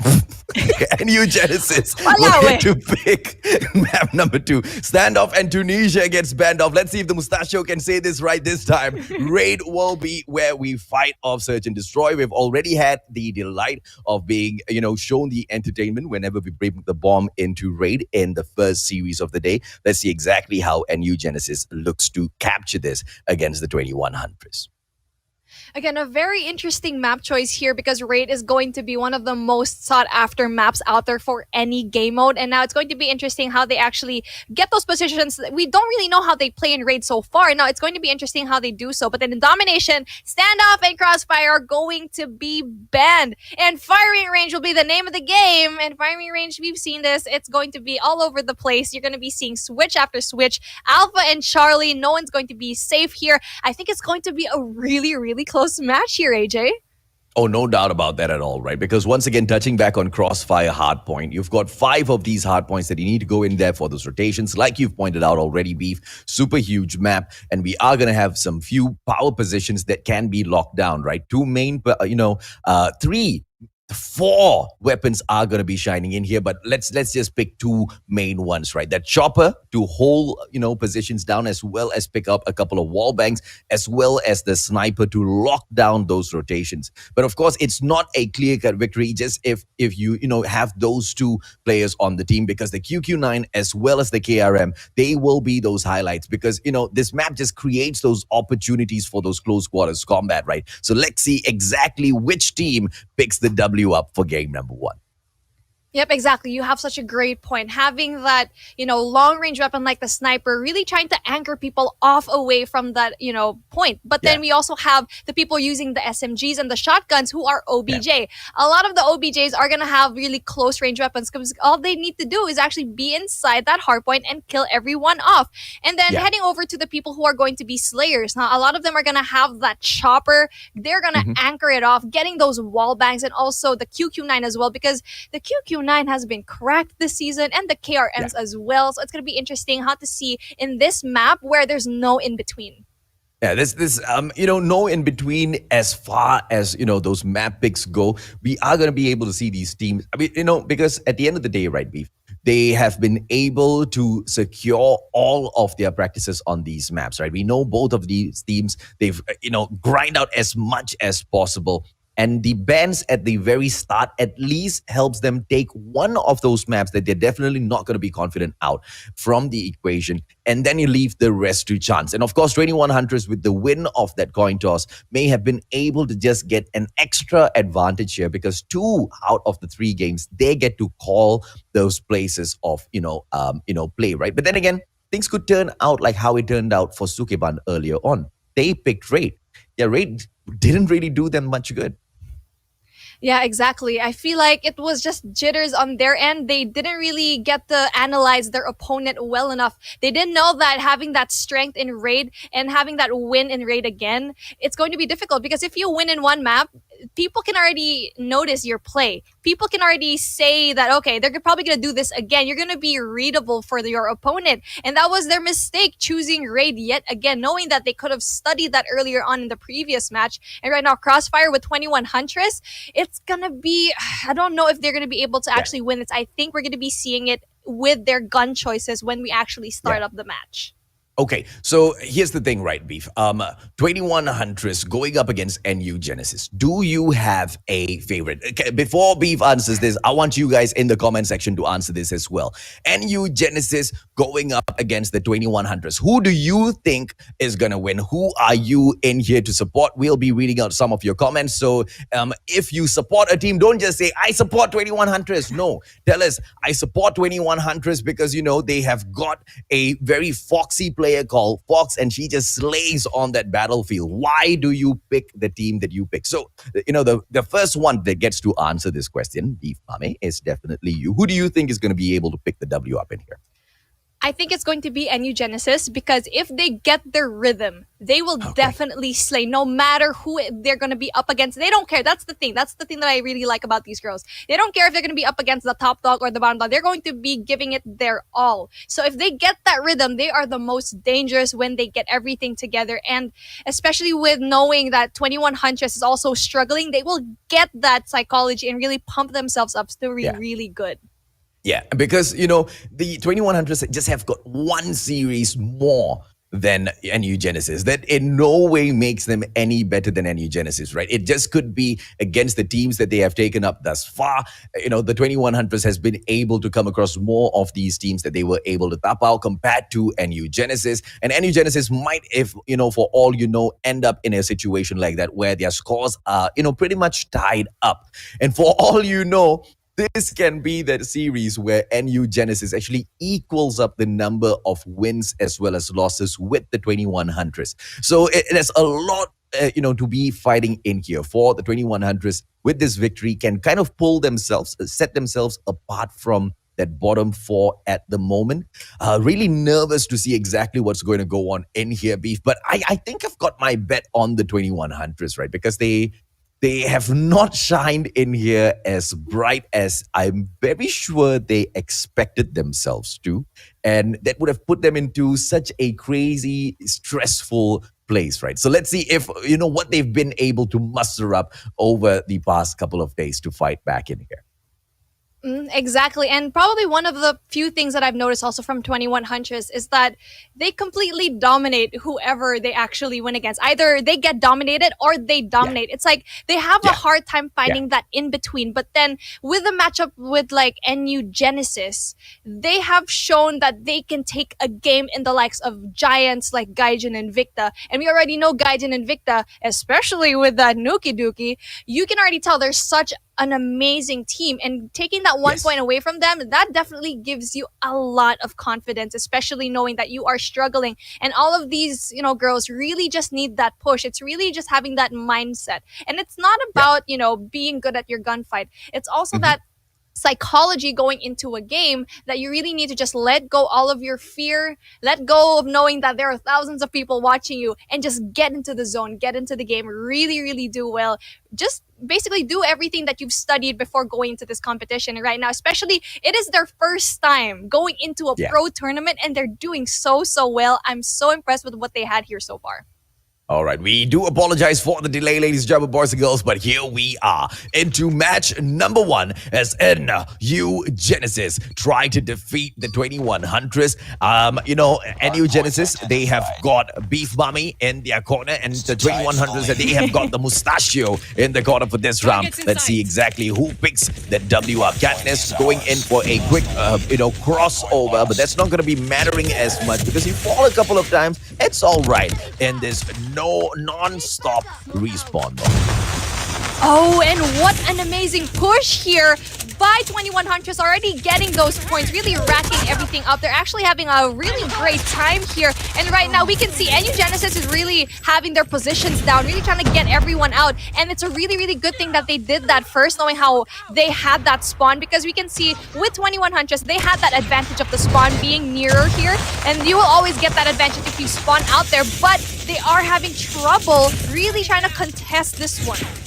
Yes, central building locked down by the 21 Huntress. Idora just slaying everybody in front of her, ladies and gentlemen, boys and girls. Let's see exactly what else are the 21 Huntress capable of. 5 more seconds in there and they'll close out Hardpoint number 1. Now the rotation needs to come into the office building as well. And as you can see, the 21 Huntress are in the office building as well. These ladies know how to work it, B. NU Genesis should have had that early rotation into P2, knowing they will have a hard time going into P1 in Central Building. They weren't actually able to get that. Office is going to be a really hard point to actually go into and attack. Defending it will be so easy, and right now Sakura is going to be an amazing defender for her team. But she's going to get shot. Oh, how did she not get shot? Sakura taking down Jewel. Very bad play coming in here from the side of NU Genesis, and the absolute lockdown onto the office building will be set upon by the 21 Huntress as well, ladies and gentlemen, boys and girls. 1 point so far for NU Genesis, and it doesn't look like the 21 Huntress want to give them any more than that. Ella, even with the FHJ, could not take the defender down, and as they go into that hard point right now, it looks like they will be able to nick off a few scrap points for themselves, Pete. Now this is going to look very good for NU because you can see here they're picking them off one by one and the spawn is going to be a little bit messy on their end, but hopefully they really win those gunfights, and I think, yep, that's what they're doing right now. And even though the push here was a little bit early on the 21 Huntress' side, they were actually able to get that. What? But then just like that, I think, oh, what's happening here? They were positioned so well. Oh, but the pressure will come through. Now, this is a position that NU Genesis cannot give up. Why? Because it is their spawn, ladies, German boys and girls. And look at the 2100s as they manage to attempt to get into their spawns. They need to go in for yet another reset. Can they get it done? Their spawns are just the perfect positioning for a full-on flank. Here comes the firepower for the 2100s. 20 more seconds for this hard point. Can they pick up a few points? Yep, and now this is going to be a very hard point to actually defend. Now this is the money hill of this whole map. P3 going all the way back at Taylor.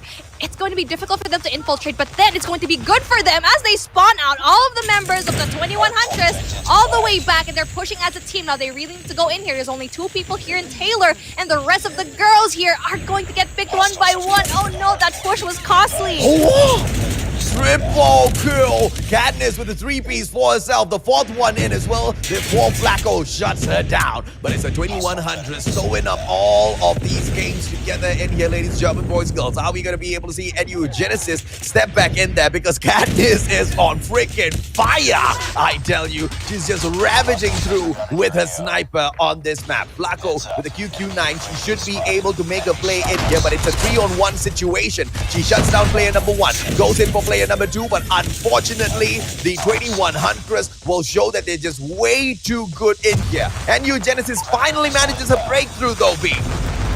Yep, exactly, and this is what has been happening so far. They keep getting all of those spare points, all that scrap points at the very end, and then half the team, no more than half the team, go head over to that next hardpoint. And that's the reason why the points aren't that far, because they're doing a good job at getting the scrap points. And I think what's happening right now with 21 Huntress is they're giving those points away, moving on to the next hardpoint, not knowing that all of the girls of NU Genesis are already positioned in the next hardpoint. Yeah, boy, come on, Malaysia. Where are you in the comment section? Where are you with your shares? Taking it up like if you wish it with the 2100s, la babe. Let's go. Are they going to be able to take it up against NU Genesis? Philippines represent 94 on that board. Right now, they will play catch-up and they will overtake the 2100s as well. And this is that fight we have been so worried about as we drop into the wareroom. This is gonna be the spawn of NU Genesis, and they might be able to force a close when they go into reset. Central building will be the final one, or is it gonna be the 2100s? Needs to answer right now, B. Go for that rotation right now, and you need to go to P1. We can see here, all of the girls are already there. Now that airstrike might be a little bit costly because no one is going to actually be there. That rotation came in a little bit too late, but then hopefully they actually, no, but then Jewel is actually going to be there. She was able to kill off everyone in the hard point. Oh, 21 Huntress, what you doing? They have allowed a late comeback in here, and it is now 137. The 21 Huntress don't know exactly what's happening, Sakura, but so low on the XS1 Goliath, still managing to pick up the hard point. But for how long? Here comes Beard, and she's got an XS1 on herself as well. But the 21 Huntress will be at that hard point. Oh, XS1 Goliath cannot get through because of the defender. But NU Genesis, beyond everything else, hoppity-hop into that hard point, and the fight is on. And here is that final push for that victory, B. Oh my goodness, what an amazing push there, and Bien was so close to not getting into that hard point. I think it was her teammate that actually put that shield down. I don't know what happened. It's a good thing that they were able to get that, or else it would have been probably the most hilarious loss ever. But then, this is what I've been talking about. If NU gets their rhythm, you can see there, they are completely dominating. They were away from that matchup in the first half. They did not get all of those points, but then what happened was they got the scrap points. 21 Huntress gave that to them, rotated early, but they didn't know the rest of the girls were actually already there in position. Yeah, let's take a quick look at that breakdown and just see some of these stats in here, right? Exactly how did these teams do against each other? I mean, that last final GG with a defender would have been damn funny, but not capitalized by the 21 Huntress. And the 21 Huntress, with Katniss doing so well, unfortunately, she just wasn't playing those objectives enough. Sakura will pick up the MVP for their side. She was the one picking up all of that time within those hard points itself, ladies and gentlemen, boys and girls. On the side of NU Genesis, it's going to be Jella who picks up that MVP. 19-14-8 on that KDA. Not too shabby at all, but not her best performance for sure. Exactly. And it's so really impressive for me to actually see that they were at a disadvantage in the beginning and then slowly just turn that tide, turn the tables at the middle, and then really eventually it was basically at P4 where they really shine. And right now, look at the points. 109 to 150. It's not as close as I expected it to be, knowing how strong 21 Huntress was in the beginning. But then amazing effort here by NU. They really, really needed this win. This is crazy, man. I mean, if you take a look at the overall stats, right? NU Genesis, they've not been able to collect a lot of points in the competition in here so far. They've only been able to pick up four flat points, right? Now, if you look at the 21 Huntress' side, they have been able to perform slightly all right. NU Genesis, this was the opportunity for, the Malaysian side to not only put a stop to the rise of NU Genesis, but to also climb up above them and be seated there. We are talking about making it in here to the playoffs. It's going to look more and more impossible for the 21 Huntress if they keep tanking these losses, B. Yeah, exactly. And for now, I think with that search and destroy matchup that we're going to be seeing here in Raid, Katniss is definitely going to be the one to look out for because she is such a formidable sniper. And I would be scared if I saw just a tiny bit of Katniss in my map, knowing that I'll be dead just a few seconds after.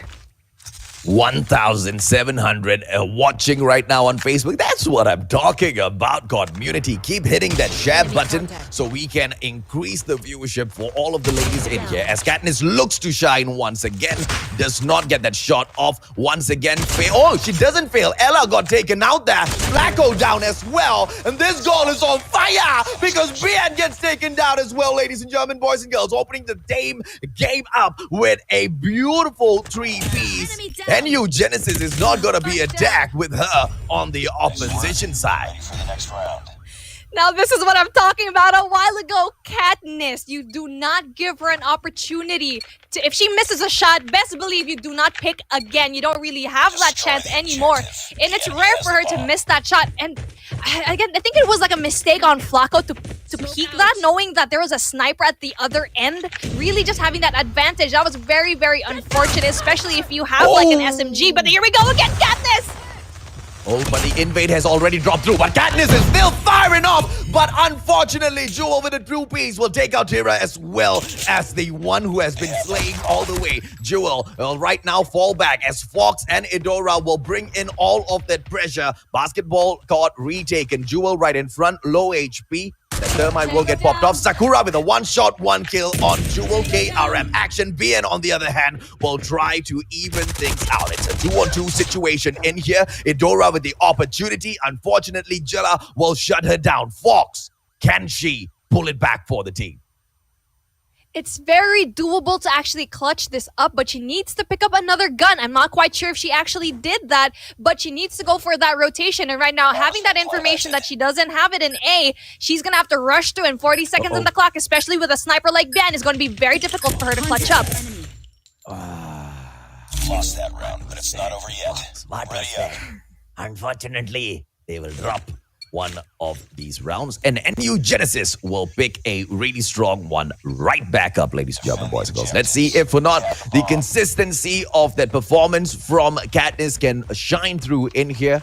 because the team will surely be depending on her to protect that A side. Oh, opportunity does not get the takedown. One more represents itself, and she will get a freaking double kill. Flacco and Ella taken down. This is the power of the Queen from Malaysia.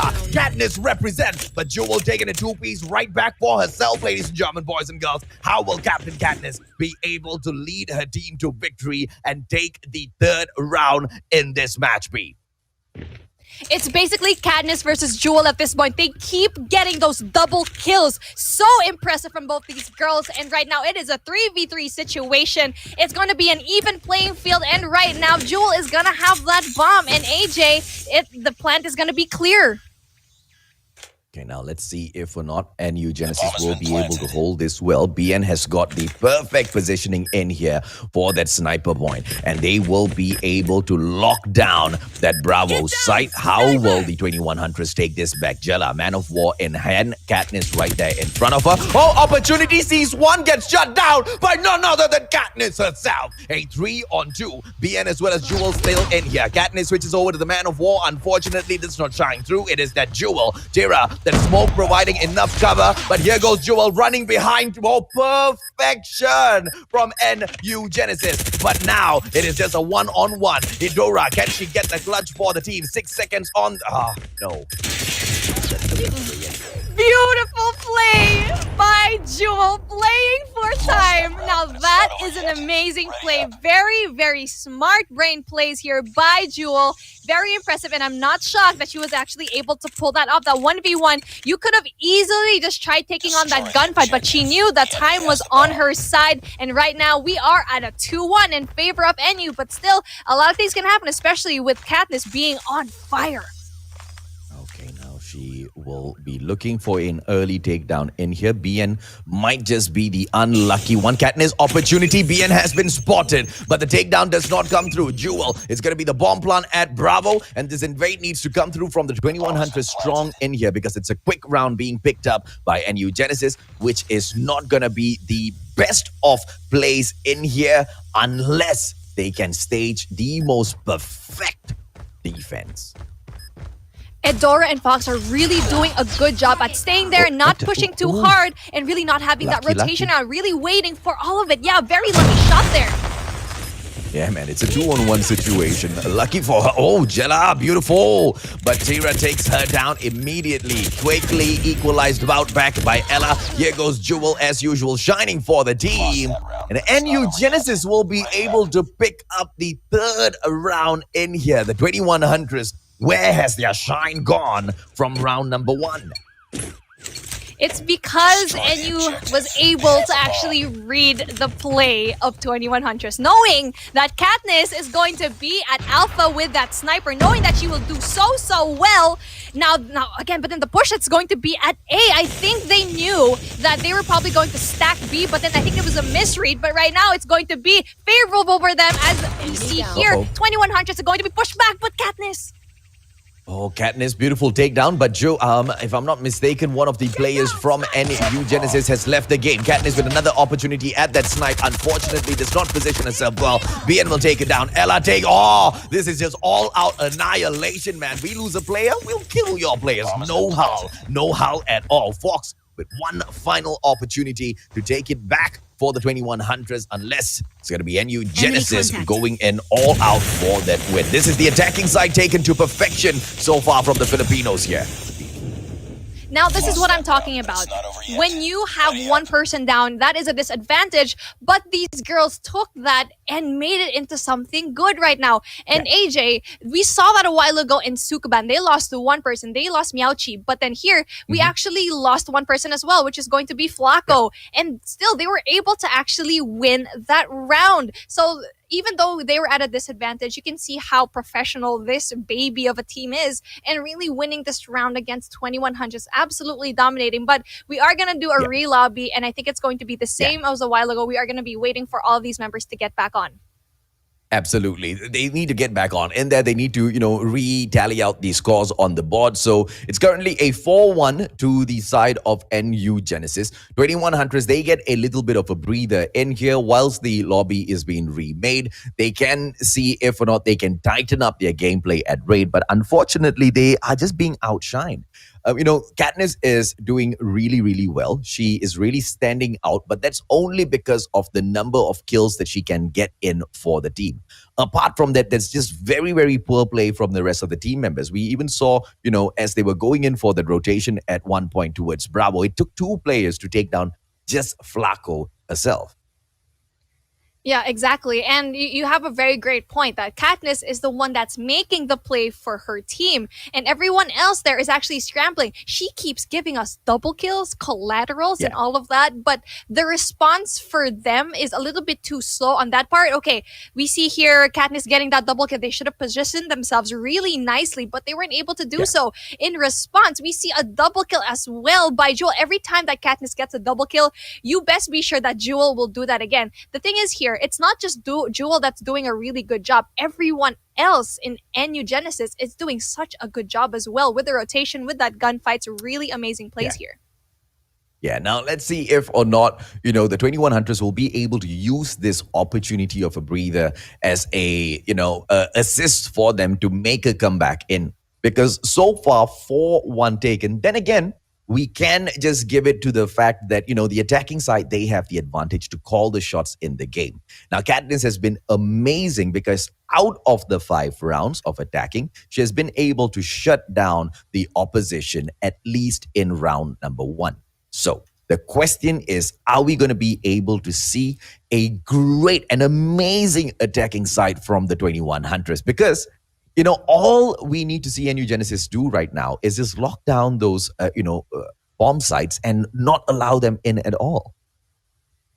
Yeah, exactly. And especially with Katniss being such a force to be reckoned with that sniper, especially on attacking. Now, that's going to be a little bit scary if I were to be, NU Genesis. Yeah. But then we can already see how well they adapt into the play. And I think they're going to have that really quick mindset. Okay, I feel like it's going to be really, really close because they are going to be adapting. But all they needed was 1 round. It was 4-1. We can see here Katniss is doing such a good job, but then they basically made a play around avoiding Katniss, and it's been such a good play for them so far. In the beginning, they were actually able to get killed, but then after that, okay, since we can't go A, since Katniss is over there, let's rotate into Bravo. And, after that, okay, since they're in Bravo, they're probably going to expect that we're going to be having that rotation yet again in Bravo. So what they did was in that final round, they went through Alpha and put that smoke, really giving Katniss a really hard time. Yeah, and I love that from NU Genesis, right? Because since she was being such a pain, the way they went in there for the invade, not even giving her 2 hoots, right? The fact that she has locked down that bomb site, they stormed the front anyway. But the way they stormed the front was to perfection. Not only do they pop the smokes, they pop the thermite as well to get her to back off. Those thermites were also to get rid of any trophy systems that may have been placed on by Katniss. And you saw the way Katniss backed off from the situation. But once again, right, the playmaker from Malaysia will prove to be such a threat within the game because she backs off and they do come in there for the invade for the plant as well, but she manages to take 1 player out of the equation. Now, unfortunately for her, Katniss does not wait for backup to arrive, and that's one more place where we can see a little bit of improvement coming in from the 21 Huntress. The backup doesn't arrive, and these players rush in there for that engage, which just hasn't proven to be the best of ideas sometimes, Pete. Yeah, exactly. And right now, we're going to be seeing here 21 Huntress will have that attacking side. And with the attack, I'm pretty sure they are going to revolve the play around Katniss. Now, she will give vital information, seeing if someone is going to be either if they're going to be pushing in Bravo or in Alpha. She is going to be that key person with that sniper. If she picks one person, okay, let's push over, let's plant the bomb in Bravo, or let's plant the bomb in Alpha. I think it's going to be an interesting play here, especially knowing how well NU has been counteracting their plays. And it's going to be interesting how all of these girls, especially NU, now they're going to be in that defense, how they're going to be really going to attack all of this one. But then here we go. We're finally back here. We're out of saliva. Here we go. Mustachio, take it away. Oh, let's go. It's going to be BN opportunity. Does not get that shot. Unfortunately, goes in for the wall bang and misses that one shining opportunity here. Crosshair was literally on that player. But Fox will go in for an early plant in here. On raid, this is the problem. If you do not go in and confuse the enemy, you plant in so early, you do not use raid's huge map to its best advantage right now. You're going to be forcing in those players. Hopefully, you've got an amazing defense. Jella taking out Idora to open things up. Proves that the defense for the side of 21 Huntress is not great. But Katniss and Sakura, one thermite takedown in here. Katniss getting it done for her team as well. Once again, 2-piece in this round, and she will be looking for more. But no, taken out with a headshot. Now, Jewel can make this play, ladies, German boys and girls. It's a 2-on-3 situation. She goes in for the shot, but this is gonna be perfection coming in from the 21 Huntress, and Fox will be able to stand her ground. Ella. Amazing plays here by 21 Huntress. And New Genesis tried to go for that pinch play, but I think they stacked a little bit too much members through mid, heading for that flank, leaving just one person here in Laundry. Now that was their mistake, and we can see here a misread by NU Genesis stacking B and not going for anyone in Alpha, which 21 Huntress is actually going to be at. Oh, that's one of the advantages of raid as well, isn't it? The amount of time that it takes for your opponents to come in here for the rotation is definitely why you would want to drop in there. But Flacco, as she deletes Tira from the equation, oh, and New Genesis is just going to get such a huge bump up. Jewel deleting Sakura as well. This is a 5-on-2. Idora out of the game with a headshot coming in from Flacco, and Flacco just firing through the 21 Huntress to pick up round point number 5. Beautiful double kill there by Flacco. Amazing kills there. But then again, this is what we're talking about. NU Genesis just needs one round to study their opponent and really read everything. But Katniss with the kill. Okay, now Katniss, absolutely amazing in here so far. Question is, will she be able to continuously clutch this for the 21 Huntress? Flacco deleting Idora as well. This is once again what I'm talking about. The only one kind of making the biggest impact in here is Katniss. What are the other players from the 21 Huntress hustling up? Flacco, oh, come on. She's on a thermite la, and she doesn't get taken down. Runs all the way through, slaying. Katniss, one final player in here, but the bomb has been defused by none other than Flacco, and the beautiful win. So well deserved by NU Genesis. The 21 Huntress, unfortunately, could not pick up that win. What did we just watch? We can see here hashtag Valkyrie Flacco, by the way. She's going to be probably the top dog for this one. But anyway, the plays there, they were very interesting because at first we thought that 21 Huntress got those kills, really got those plays down. But the more that we watch them, the more that they falter. If they give something away, NU Genesis, they read that like a book. Every time that, 21 Huntress wins one round, the next round, NU Genesis will definitely just kill everyone, just read their play just like that. And here we go. We got Fox as our MVP, but then here we go on the other side. Flacco with those 5 kills being the MVP for her team. Straight up outshined Katniss towards the end there. Why? Because in terms of Flacco being able to, come up on top and shine, it was not so much as an individual effort. It was a team effort from the whole of NU Genesis to put her in those power positions, to be able to guard their points as well, to ensure that, the 21 Huntress just cannot do anything at all to make a comeback, to get a victory. This is just perfection, if you ask me, coming in from NU Genesis. An absolute I don't know. I expected so much more from the 21 Huntress. And I'll tell you why, right? Because they are the queens of Malaysia and they have shown so much more promise in the past. Firing range, one final opportunity for the Malaysians. Yep, exactly. But then again, it's going to be hard to go against this team who is on fire right now. It's supposed to be, a more even playing field, but we can see here from the points 109, 150, 2 and 6. Now, that's not the case right now, especially when we see that when the camera is with NU Genesis, you can see that they are absolutely doing such a good job with their comps, with their positioning, with their gunfights. They're absolutely winning everything. And 21 Huntress, they have a few good strategies. Especially then you can't just have a really good player. We have Fox as well doing those plays, but then you really need to have that communication as a team. And one thing that I really want to point out that was very impressive to me during that round of Search and Destroy, that final play by Flaco where she threw the smoke into that bomb and she was on fire because of the thermite, and she got that kill. That was such an amazing movement from her, and really going in there aggressive. It really shows how confident they are in this matchup. It shows how confident they are. It shows how good they are. It also shows exactly how much of room for improvement the 21 Hunters have in here, right? But at this point, ladies and gentlemen, boys and girls, I just want to take a small little opportunity in here before we move on with the competition. Do me a favor and don't be toxic in the comment section. Kenapa tahu? Because kita kena jaga muka sikit lah. Kalau kita tiba-tiba toxic bila kita kalah, nanti malu lah pula orang Malaysia kan. Tak boleh, tak boleh. Toxic tu kita tak boleh nak simpan, alright? Be happy, be good in the comment section. Don't make me start calling out names live on stream here. It is going to be the 21 Huntress clawing their way up in here, seeing if or not they can take down NU Genesis. But at the moment, Beef, it just seems way too difficult. I know. Let me just pretend that I understood what you all just said.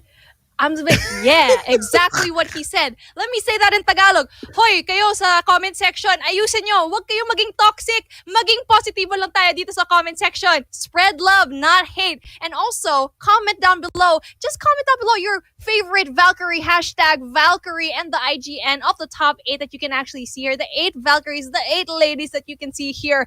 And you know what? Mustachio and I are watching the comment section, so y'all better behave. Yeah, y'all better behave, man. It's not just the players who represent their nation, all right? When it's an online tournament like this, we the viewers and we the commenters in that comment section, we represent our nation as well. Janganlah malukan orang kita. Ladies and gentlemen, boys and girls, at the Valkyrie series in here so far, the Philippines have just been dominating the scene, all right? We've got so much of talent pouring in. XDG, LXIX, Gaijin, Invicta, NU Genesis, AIM Artemis, they have been in here and they have gotten a 3-2 so far. NU Genesis, out of all of these 4 Filipino teams, are the ones that are struggling the most. And even the team that is struggling the most is able to take such easy games off of the Queens of Malaysia. Now, I've got a problem with that, right? The 21 Huntress actually have so much more promise than this. I'm just confused as to what is happening, Gabby.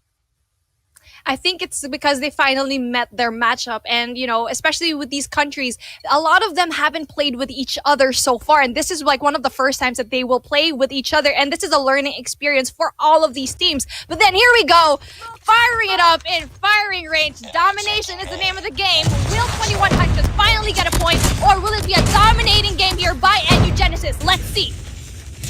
As the Malaysian, I hope to hell not. Come on, 21 Huntress. But then again, it's going to be NU Genesis if they do not take this game proper, Beef. Because, the Filipinos have been able to show just how dominant they are in the scene by taking amazing games in here so far. Not even bothering with the threat that, the side of the 21 Huntress has been. Not even bothering about, Katniss and her sniper, even on that search and destroy. But as we drop into firing range domination, Alpha Bravo pickup by NU Genesis will kind of show similar situations as what we have seen in the first 2 matches.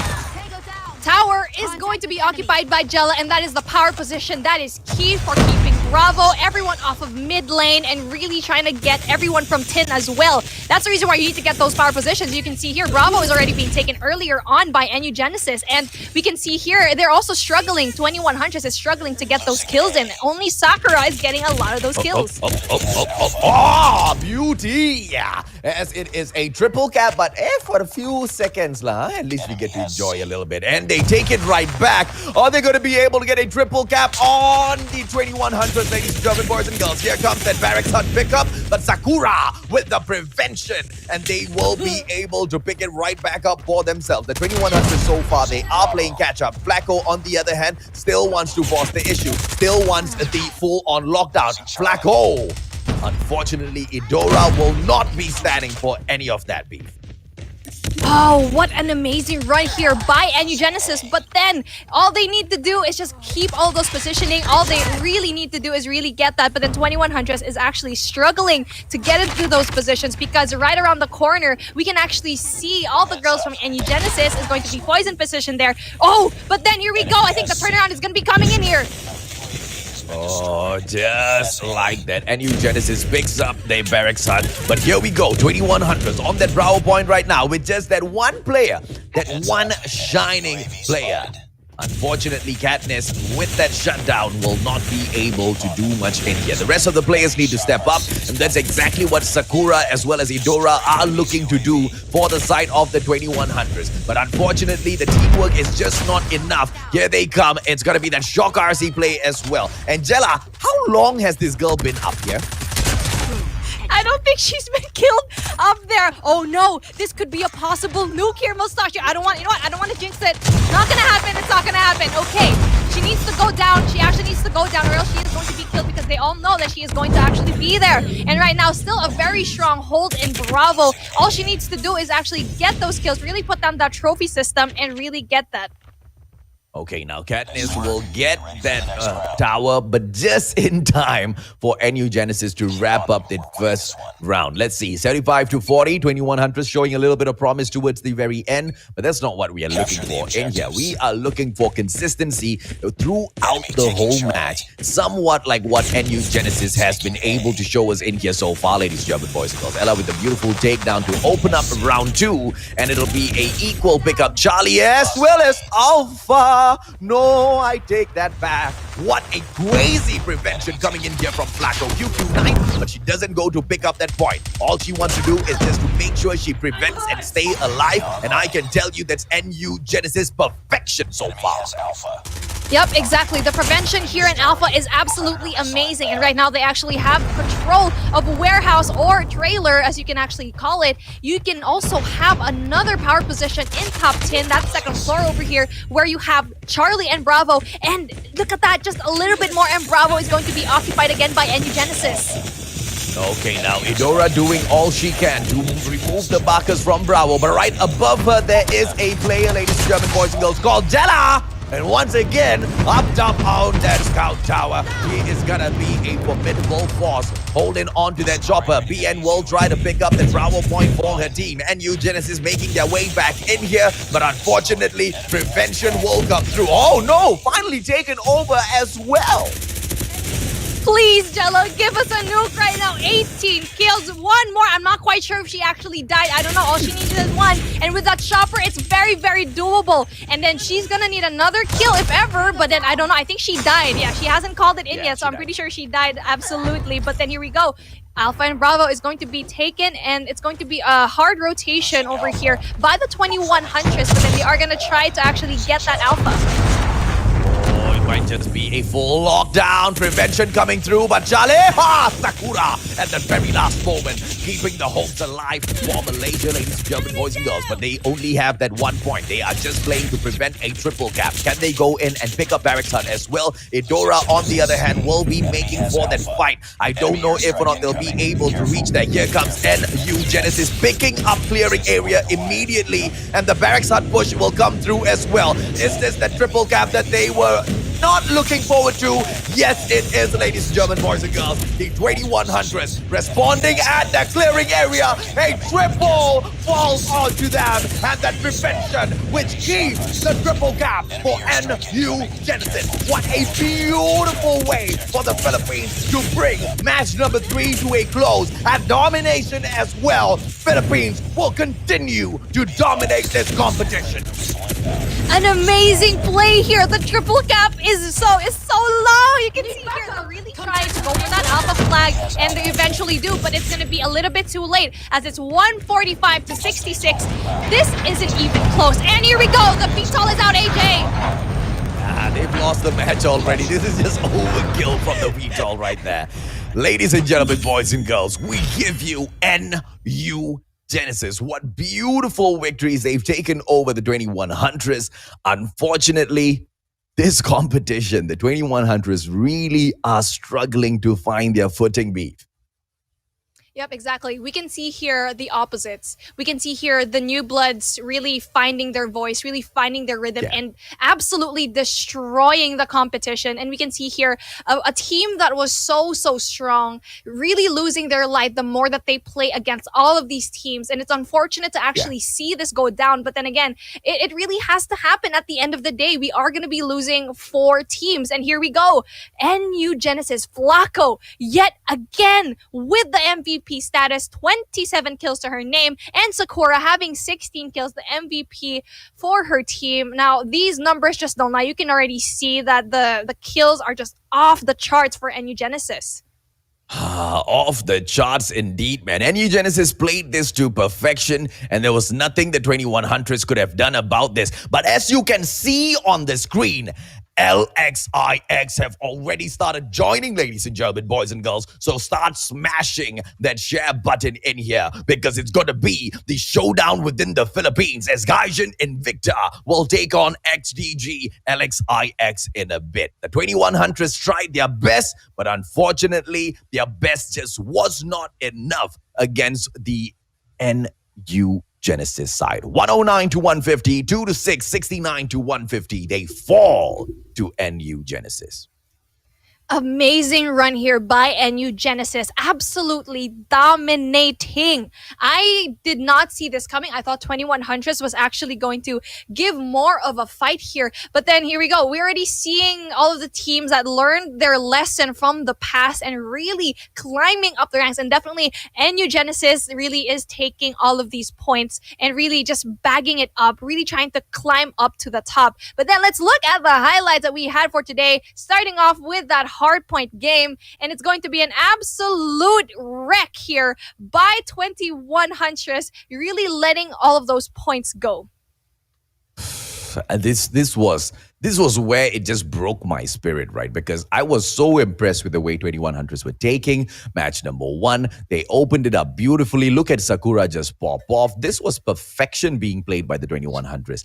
Even up to, Hardpoint number 3, it was still quite all right. But, that's exactly where NU Genesis started to turn things around. Unfortunately, Crossfire will not fall into the hands of the 2100s, because this was that comeback in play, Beef.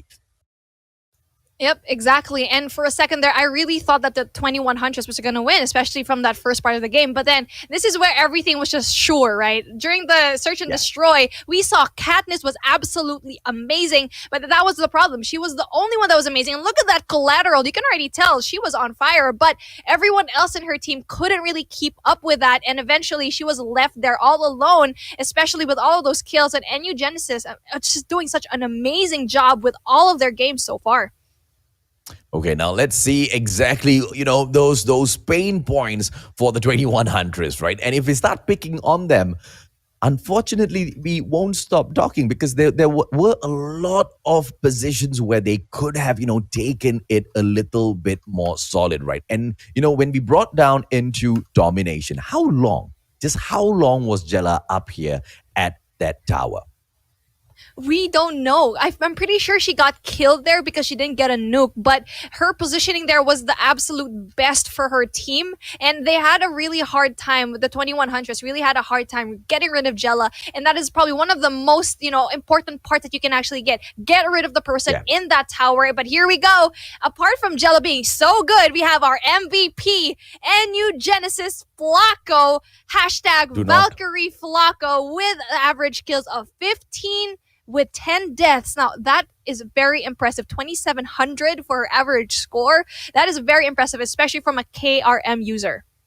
No doubt at all, right? Super duper impressive. I was about to say, do not talk about the finger gun once again. I am sick and tired of hearing about it. But Flacco truly deserves the MVP in this match, ladies and gentlemen, boys and girls. She has been truly instrumental. If anything, she has been able to end so many of those attempts in match number 2 as well as match number 3 against her team. NU Genesis were able to survive, not just because of Flacco, though. It was because of the ultimate teamwork that they have shown in the competition in here so far. The comms were so amazing, and I wish we had a chance to actually listen to their comms. I feel like that should be a thing, because I've seen tournaments in North America where they actually listen into the comms of the players during the game. I feel like that would be a really cool feature that we can include in tournaments such as this one. So again, with the comms, especially in that Hardpoint, I think that was the part where they turned everything around. The tides were in their favor when that happened.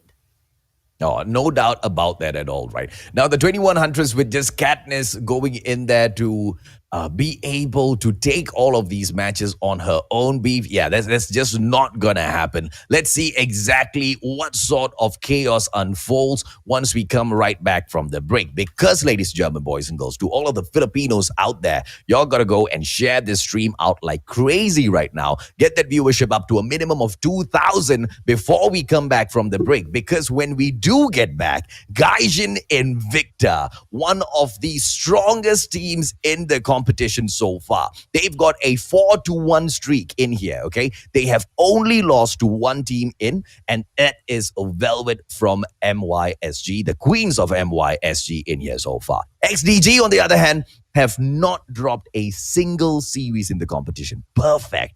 And if they can beat Gaijin Invicta, one of the best in here, we pretty much kind of know who's going to win the competition. After a quick short break, Beef and I will be right back with all of that action.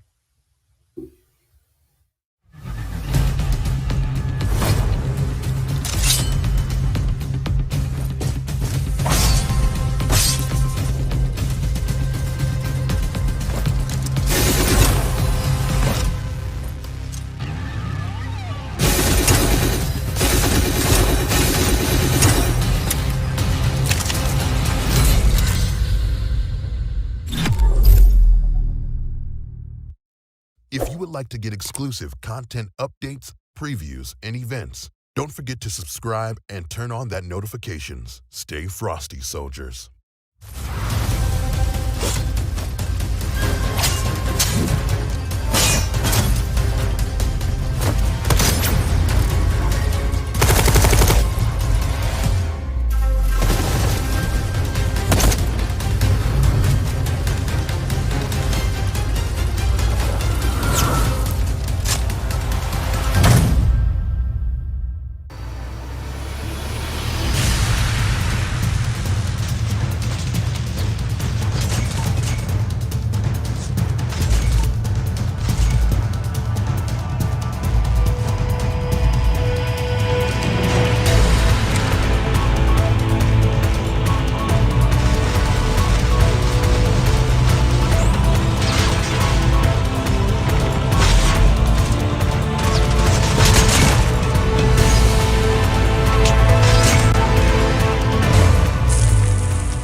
Welcome back, ladies and gentlemen, boys and girls. This is the Valkyrie series brought to you by Call of Duty Mobile. My name is AJ. I'm the Mustachio down here with the one and only Beef Mommy, bringing you all of the hottest action these ladies are serving up on a silver platter in here today, Beef.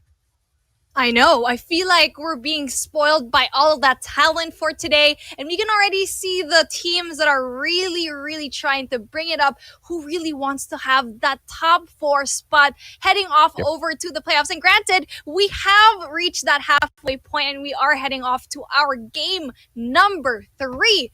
An explosive game that I've been looking forward to. And it's going to be Gaijin Invicta versus XDG LXIX. And these girls have already seen each other in past tournaments, and now it's all about that vengeance gameplay.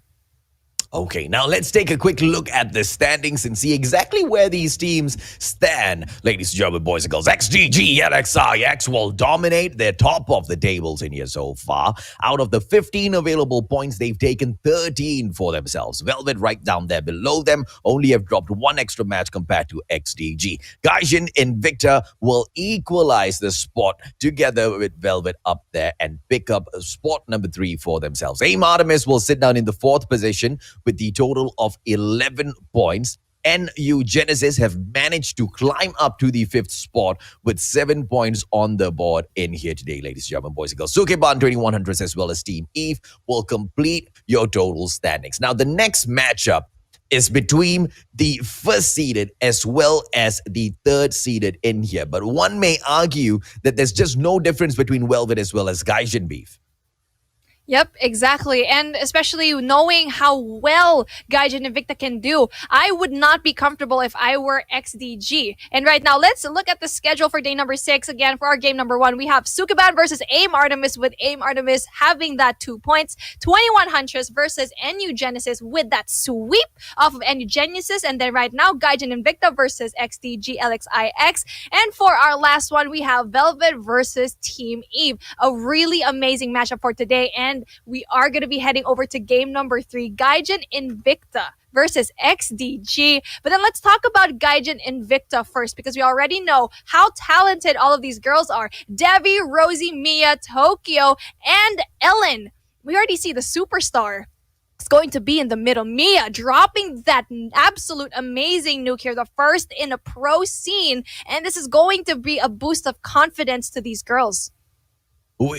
Okay, we need to acknowledge one thing here. Mia, definitely superstar player. Gaijin Invicta, amazing team in the competition. Team Eve, a team that was set up quite randomly. They didn't prepare at all for a competition of this stage. It was a miracle that they made it through to this point, because they've been able to tap out all of the rest before them. Now, taking a nuke against Team Eve, okay, noted. What can you pull off against XDG? Because this is the lineup, ladies and gentlemen, boys and girls, that they have to face off. The ones who have maintained quite a perfect record so far. Afia, Afro, Venice, Consta, Sika, as well as the one and only Yaki, dropping in for XDG LXIX. One of the most dominant in the competition. One of the most dominant in the server for MYSG as well as PH so far.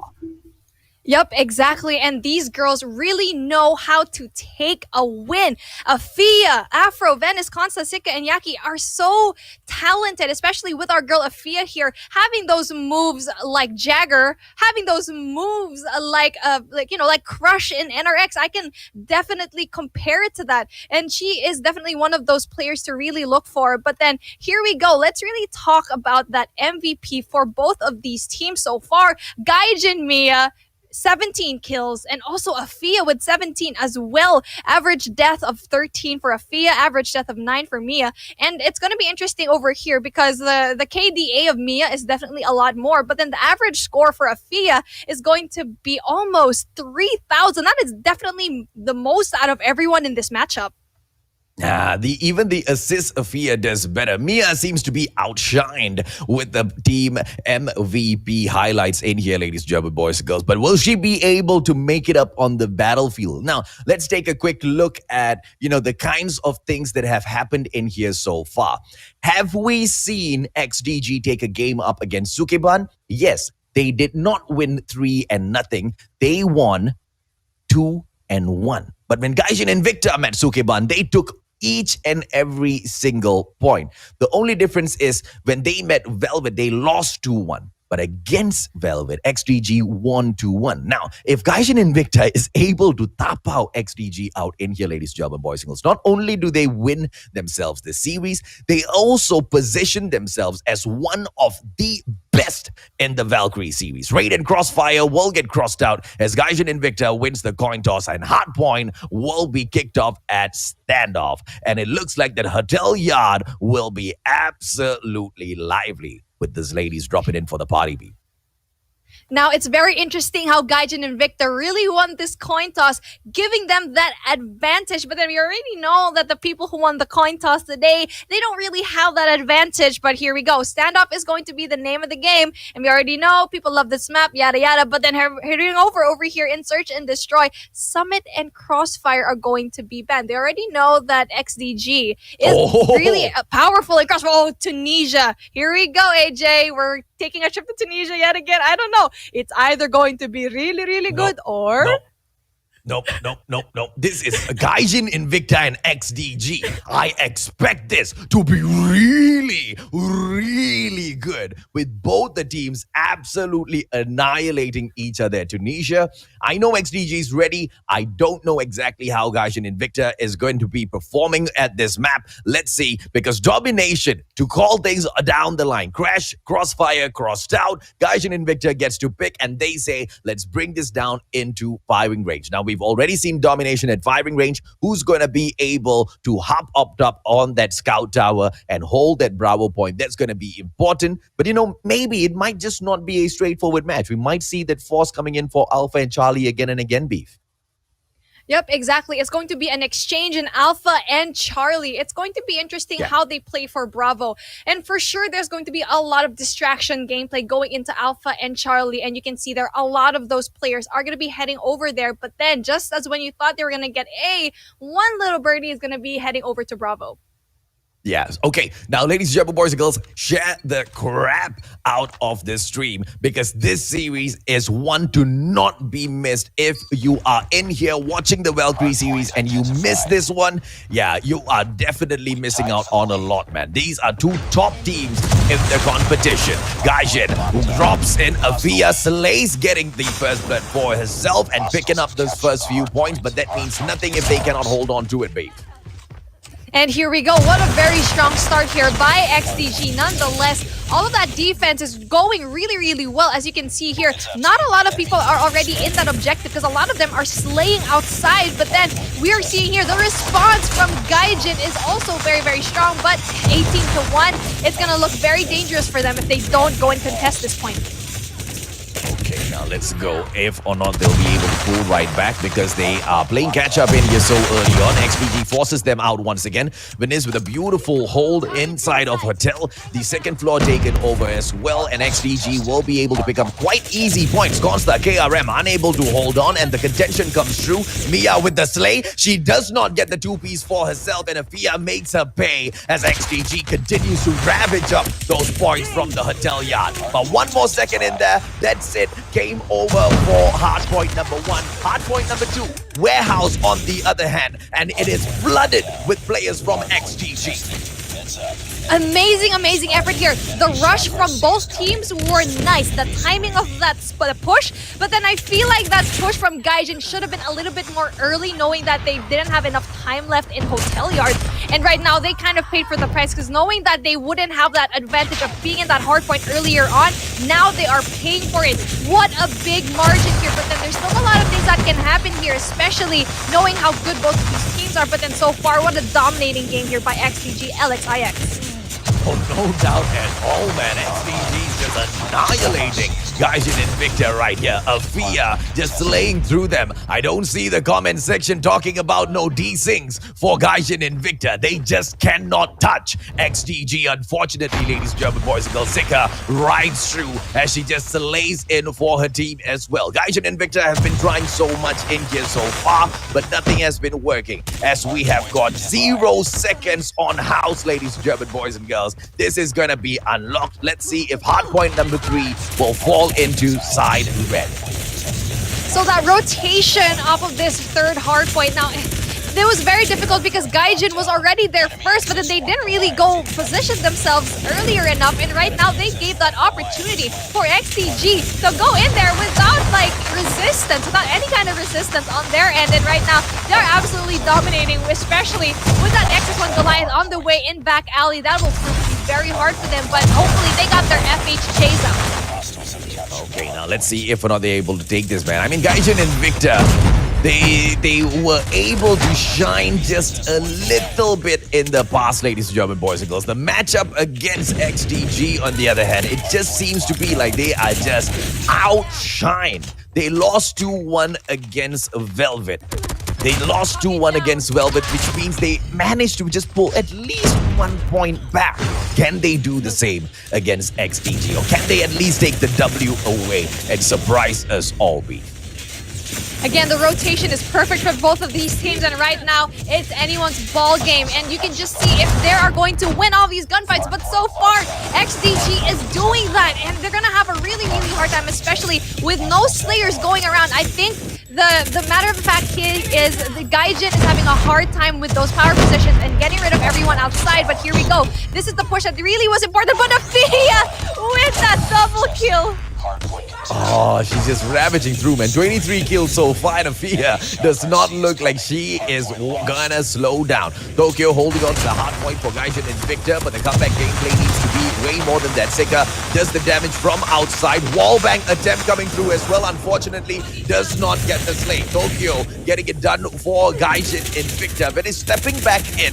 But the contention will ensure that Gaijin Invicta does not continue to pick up too many points. The comeback gameplay is not settled at Bakery, but if they are able to outshine, you know, the likes of XDG at Hotel Yard right after this, maybe, just maybe, there might be hope for Gaijin Invicta B.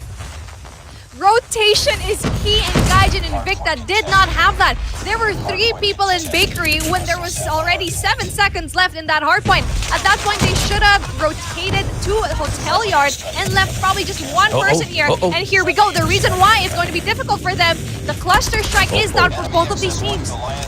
Oh, beautiful, man. Neither team gonna be able to pick up the hard point, ladies and gentlemen, boys and girls. You all know exactly how these ladies fight for their homes. Afia trying to pick up the XS1, getting prevented. Can Ellen go in for the steal? Afia's right back in there. That XS1 Goliath will ravage on as XDG looks for them. Oh, but a crazy Predator missile will eliminate the threat of that XS1.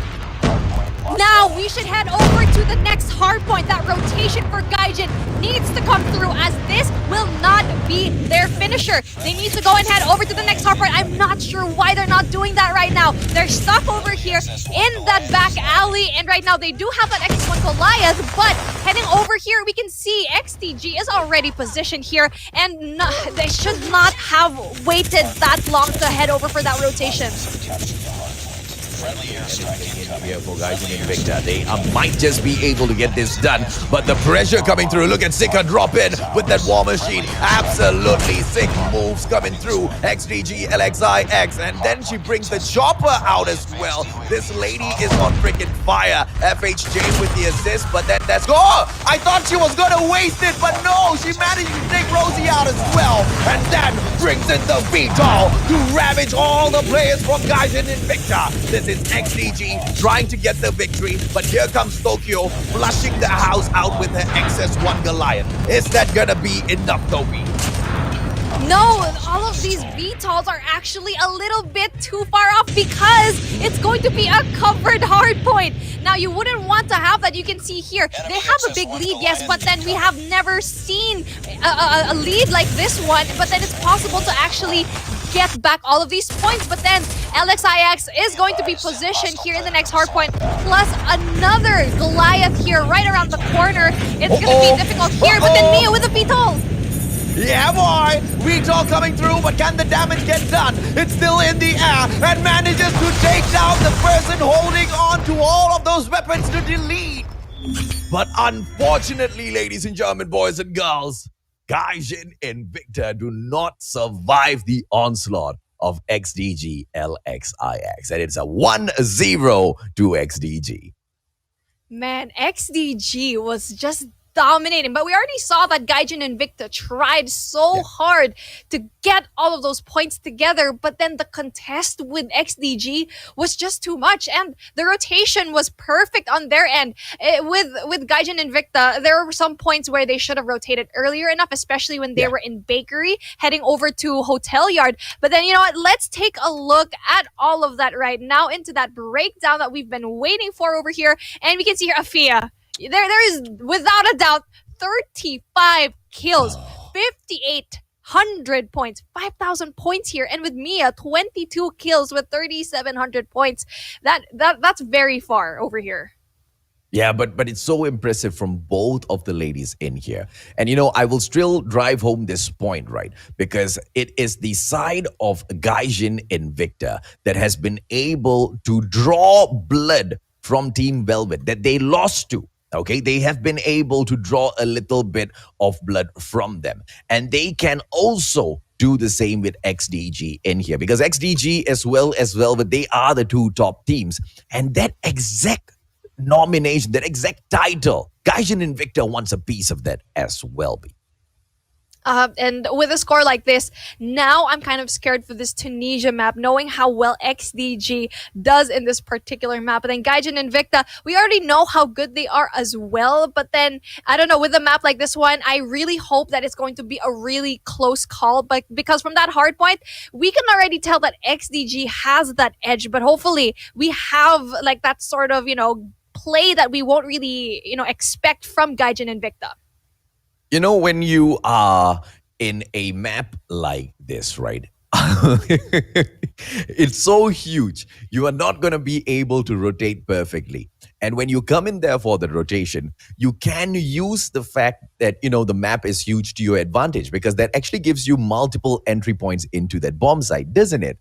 But to be able to flank around all of that map to get into those power positions and a good flank on the opposition, yeah, there's not a lot of time. So the reaction as soon as the bomb gets planted needs to get initiated. And that's exactly where all of the defensive teams have managed to fail at Tunisia. Will we be able to see a little different coming in from Gaijin and Invicta, ladies and gentlemen, boys and girls? It's a one-lady defense, and Rosie does amazing and takes Yaki out of the equation. Gaijin and Invicta, and the message would have been sent already. Rotation not coming through at all. This is very brave gameplay coming in from Gaijin. 3 players still holding on to Alpha, and the invade into the bomb site is already on. Very bad play coming in from the side of Gaijin Invicta. The call is going to come through, and the ladies are going to be going in. Let's see exactly how they get this done.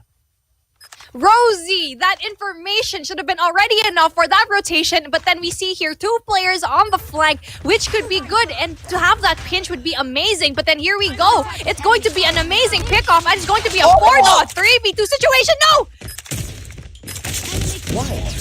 Why did she need to pull out the melee? But it's a 2-on-1 right now. Sika making it a 1-on-1. It's Mia versus Sika. Mia should be able to close this off, but the QQ9 in her hand. It's a QQ9 battle all around. Bomb on the ground, 5 more seconds. She needs to just waste 1 more, and it's game victory in here for the side of XDG. At that moment, Mia should have just already defused that bomb, knowing that her opponent will think it is a fake and not even look. So that's the type of like pro player, you know, thinking that you should have. Like, okay, usually people would have that fake defuse, but in a level like this, they would assume it's a fake. But if you actually, you know, got that defuse down, but then again, it's wishful thinking and what ifs here. And right now, Gaijin Invicta is proving to have a hard time here. Yeah, but let me tell you this though. That was a call that was made by Gaijin Invicta, and it's one of the plays. It could have turned out amazing if XDG had played this like all other regular teams, to immediately go in for the rotation, because there has been a player loss and they cannot take that bomb site. But it was just unfortunate that XDG still went in to pressure that B bomb site, right? And this is perfection if you ask me. Gaijin Invicta knows how to play this map. Venice Consta taking on Mia as well as Davey. Oh, Venice, come on, man. Ease off of that trigger. Give these girls a break. Only Tokyo will be made available in this round. And Gaijin Invicta look like they are going to lose one more round. She needs to pick up another gun, another long-range weapon where she can get another pick, because we already know it's possible to get that clutch over here. It's very difficult, but in a map like this, it's very possible to get that. But then she really needs to have a sniper or a longer range weapon, especially with that QQ9. Maybe you can have like medium-range gunfight, but then here we go. A sniper is going to be on her tail. Yeah, Venice has already spotted that out. She pops a quick smoke, which is a brilliant play coming in from Tokyo. Tokyo opportunity, but Constab in the backstab. It's a 2-on-1 situation that she could have never gotten out. And that is the power of Tunisia, ladies and gentlemen, boys and girls. You cannot make a mistake. The numbers game will catch you off if you allow too many from your side to drop so early on. Yes, exactly. Especially with those rotations. The moment that that sniper or someone from your team gives that information, you best believe you need to have that rotation as fast as you can. But then here we go. Constant with that pick. UT, a 2-piece in here for Rosie, which means that the defense is perfect. And now look at this, right? The player from the side of Gaijin is rotating, but the rotation is just so long and weak. But unfortunately, by the time she even gets to the side, Afia has already ravaged through all of her other players. And right now, this might be the opportunity. Both of them arriving there. But Mia, the player that went in there for the rotation way too long, way too slow. This is the weakness of Tunisia being on display here, Beef. Yep, exactly. That rotation is key. And the moment that you actually get that information, Mia went in that corner without pre-firing, without even pre-aiming. And that was, sadly, she could have won that gunfight if she had that pre-aim. She had the advantage of actually getting that. But sadly, that did not happen. And we see here a 3-0 in favor of XDG LXIX. The rotation needs to come in for Gaijin. And I know it's difficult, but we can see here the information is already there. The person who's already going to be in that bomb site, but I don't know why they don't even push that fast.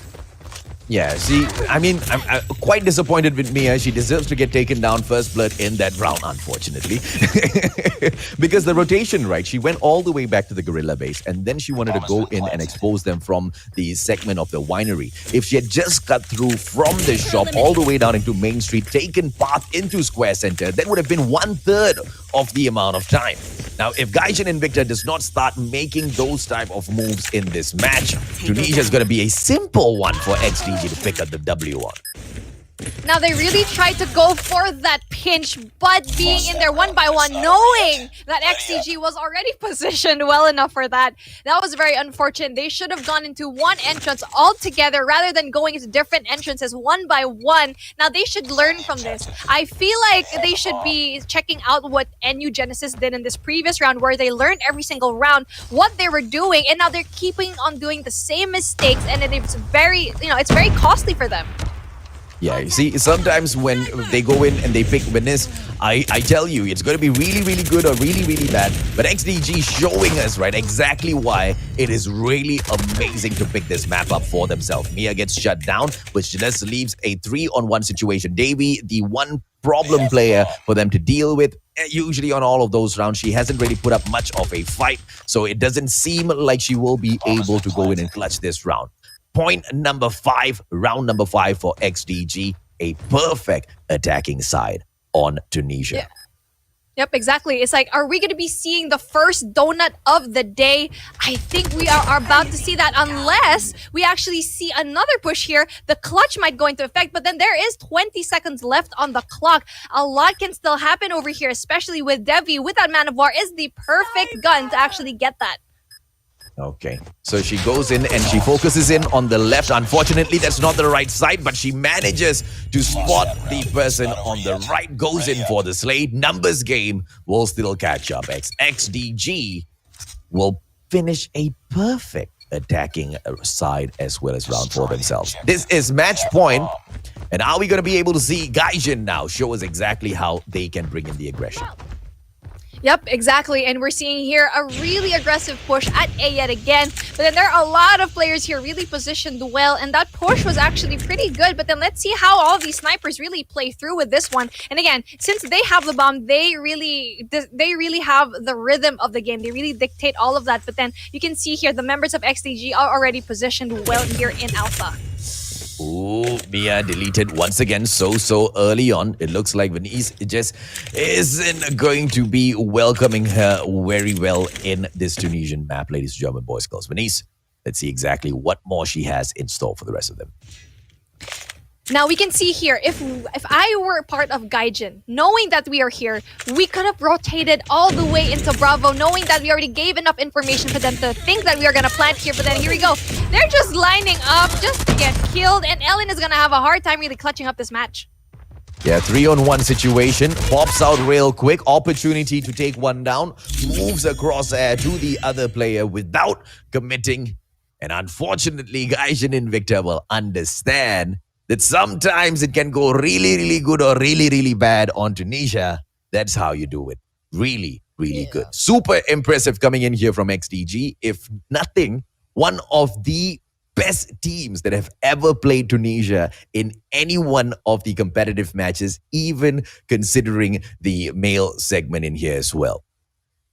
Yep, exactly. And they showed how dominating they can be.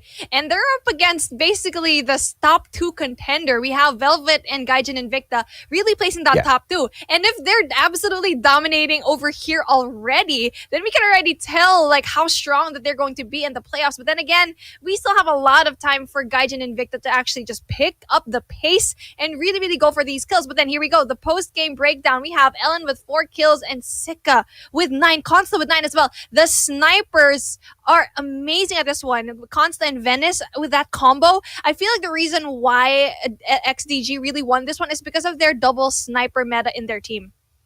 Yeah, and I mean, you have to have a double sniper meta for this map. There's no if, buts, or maybes about it. It's just way too risky to commit too many CQC, point holders within the match, because there's so many angles that you can take in here from far off. I mean, you look at the entry point from Winery. Yeah, if you've got a sniper, you can shut down that gameplay before your opposition can do anything in here. If you've got your opposition coming in here from the main street down path, you are at square center, you can shut them down from so far away. So, not going in there with those snipers is truly a detriment. And, that's most probably exactly why, like you said, Beef, having the strong play on the snipers with the perfect positioning, Tunisia was a perfect sweep.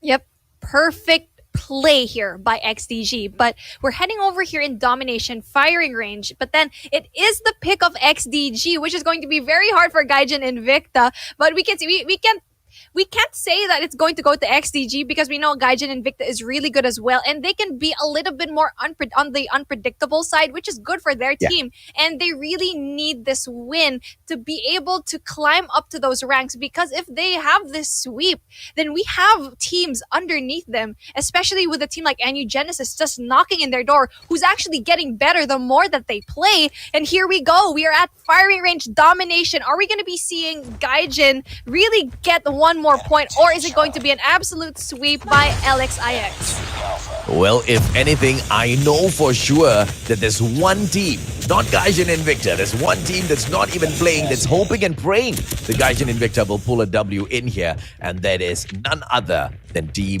Velvet. I mean, Gaijin Invicta will be able to help them a lot up that leaderboard if at all they can pull this domination back in here.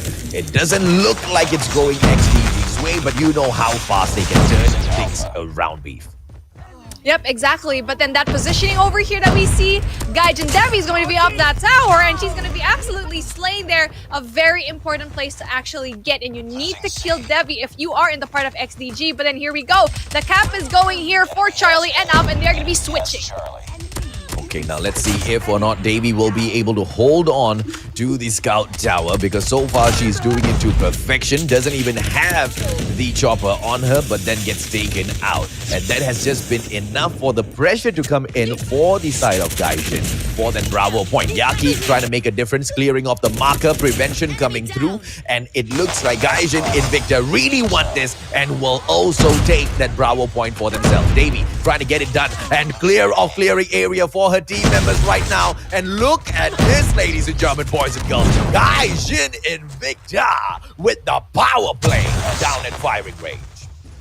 Oh, that was so unfortunate. We can see here that was almost a triple cap here by Gaijin, but they weren't actually able to get that. And over here, we can see that they only have 1 point and Bravo is going to be taken. The important part here is that they go for that distraction gameplay. And right now, they're doing a good job. Both teams are doing so well with their rotations. They're not letting anyone really get that triple cap.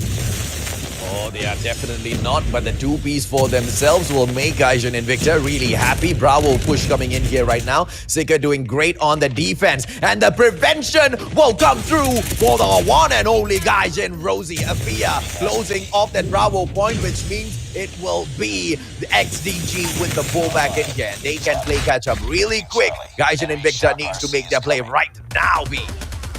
Man, Ellen wasn't looking around her surroundings before actually putting that defender. That was very unfortunate. She was going for that cleanup, but then unfortunately, that really pushed through. But then here we go. Charlie is going to be a warfare. And here we go. A triple cap is in order. XDG showing who's boss. And it's going to be very hard for Gaijin Invicta to get a point. As you can see on the map, they are spread out too thin. They really need to go and take form here and really go for alpha, but then it's going to be hard for them to actually do so. Oh, they'll get it anyway. Barrackside falls back into Gaijin Invicta's hands. Ladies and gentlemen, boys and girls, nothing has been taken out of their hands by force. They have given away some of these points. Nothing says that they cannot win it back. Bravo as well as Charlie up for contention in here, but Afia just making their lives so difficult. Look at Sika, man. So sick on those slays. 19 so far, and she ain't stopping. She wants to outperform Afia herself in this match B.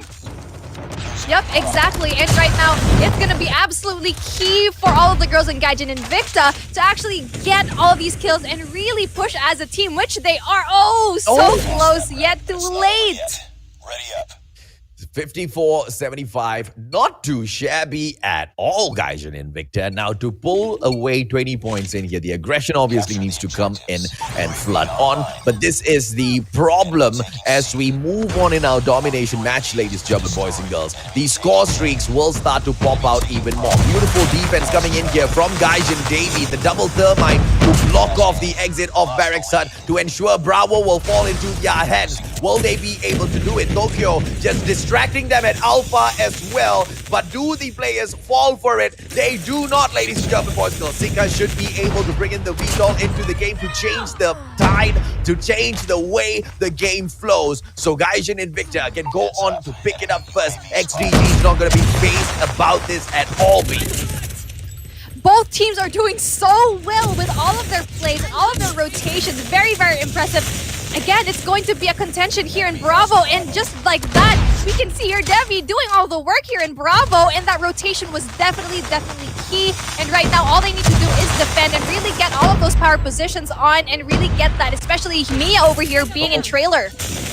Oh, unfortunately, they could not go in for the prevention on Bravo. Afia, solo lady slay picks Bravo right back up. And Gaijin Invicta still trying to play catch up. It's not out of their hands just yet. Mia comes into the power play. Is Gaijin Invicta going to be able to pull this out of the hat? Here comes Denise as well, trying to put a quick stop into their progress. Bravo and Charlie picked back up by Gaijin, 77-95. XDG better be on the prowl. They will try to pick up the clearing area, but Barracks Hut will go on to fall to Gaijin Invicta. Oh no! Slowly, but prevented.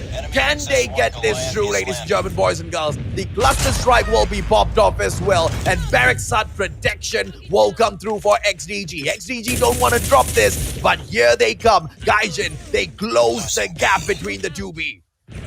I'm so impressed with what Gaijin is doing right now. They are not giving up.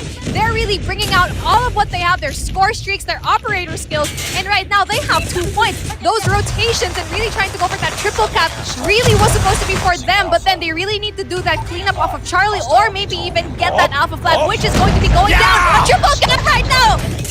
Yeah, boy! But then the VTOL is brought out at the right moment. Sika just dropping in those 6 bombs. But the VTOL finally gets taken out of the air. Has the damage been done? Yes, it has. Do no prevention!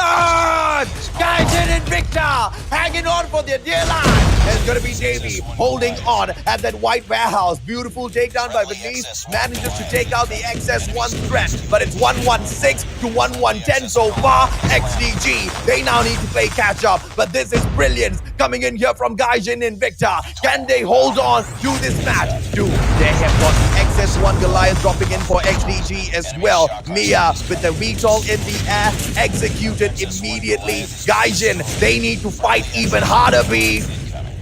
Yep, exactly. We see here a full force over here in Bravo, but then the positioning is too good right now for Gaijin Invicta.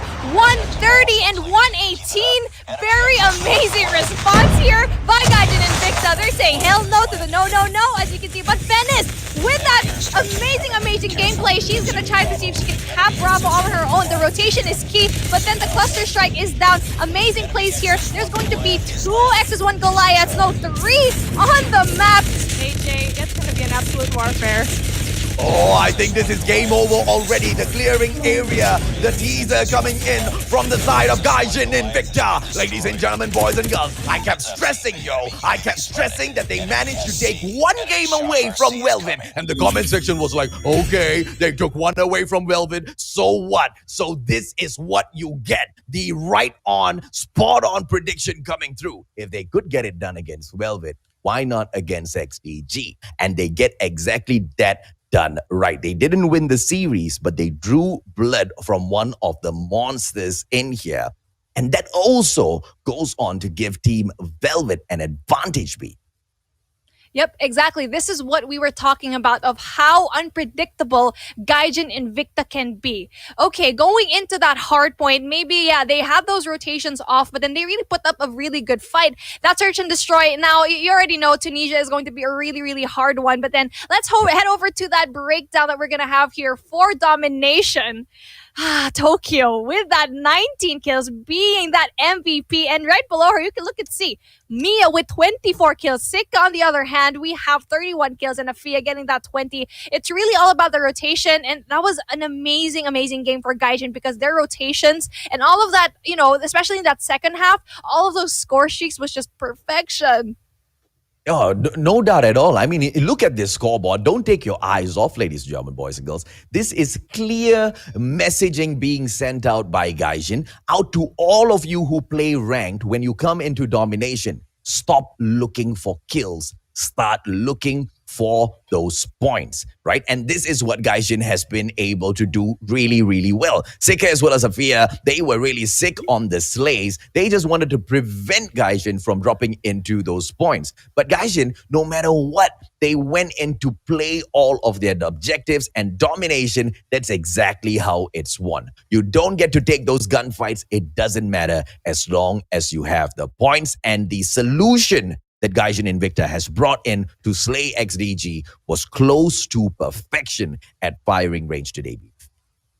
Yep, and that's what's so deadly about Gaijin Invicta, that they had the losing end, especially in that first round, and then in the second half, really bringing in all of those rotations, and especially not really allowing XDG to have that triple cap, and giving a triple cap at the end of that matchup was absolutely amazing. But let's head on over to the highlights of this series so far, with XDG really slaying here in that hard point, but we can see Gaijin is also doing a really good job, but then didn't really do good with the rotations because it would be late. They would also lose all of their gunfights, but then you already know how well they actually played this one.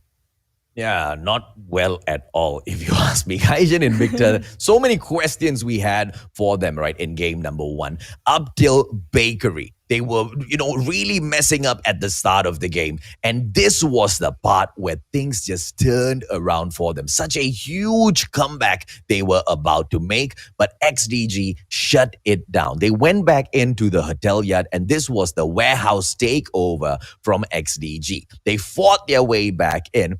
And Gaijin and Invicta didn't want to make it easy for them from then on, Beef.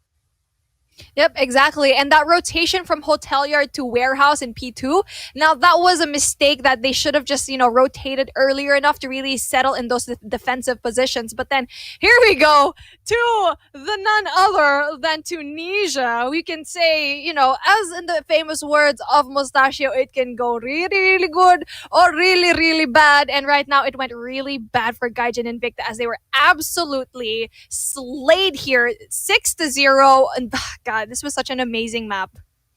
Yeah, XDG, they went in for this map pick and they picked it for a right reason, right? They knew exactly what they'll be able to do here and they get that W as well. Gaijin and Invicta, unfortunately, they were so outclassed. I'm not saying they didn't know the map. Clearly from their rotations, they knew exactly how to play, but their skills as well as the map strategy just not done right. XDG perfection at Tunisia. But as we were to drop into domination, the story changed, didn't it, Pete?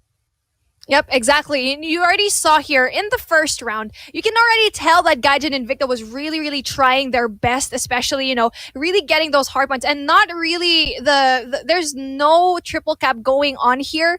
But then heading over into that second round, their rotations, their kills were absolutely amazing. And even though that I knew that XGG would have that upper hand in that first half, I knew that Gaijin and Invicta, they already had that fire within them to actually do really good and slay that competition, eventually really giving them the L for this one, especially getting that triple cap at the end. Very impressive.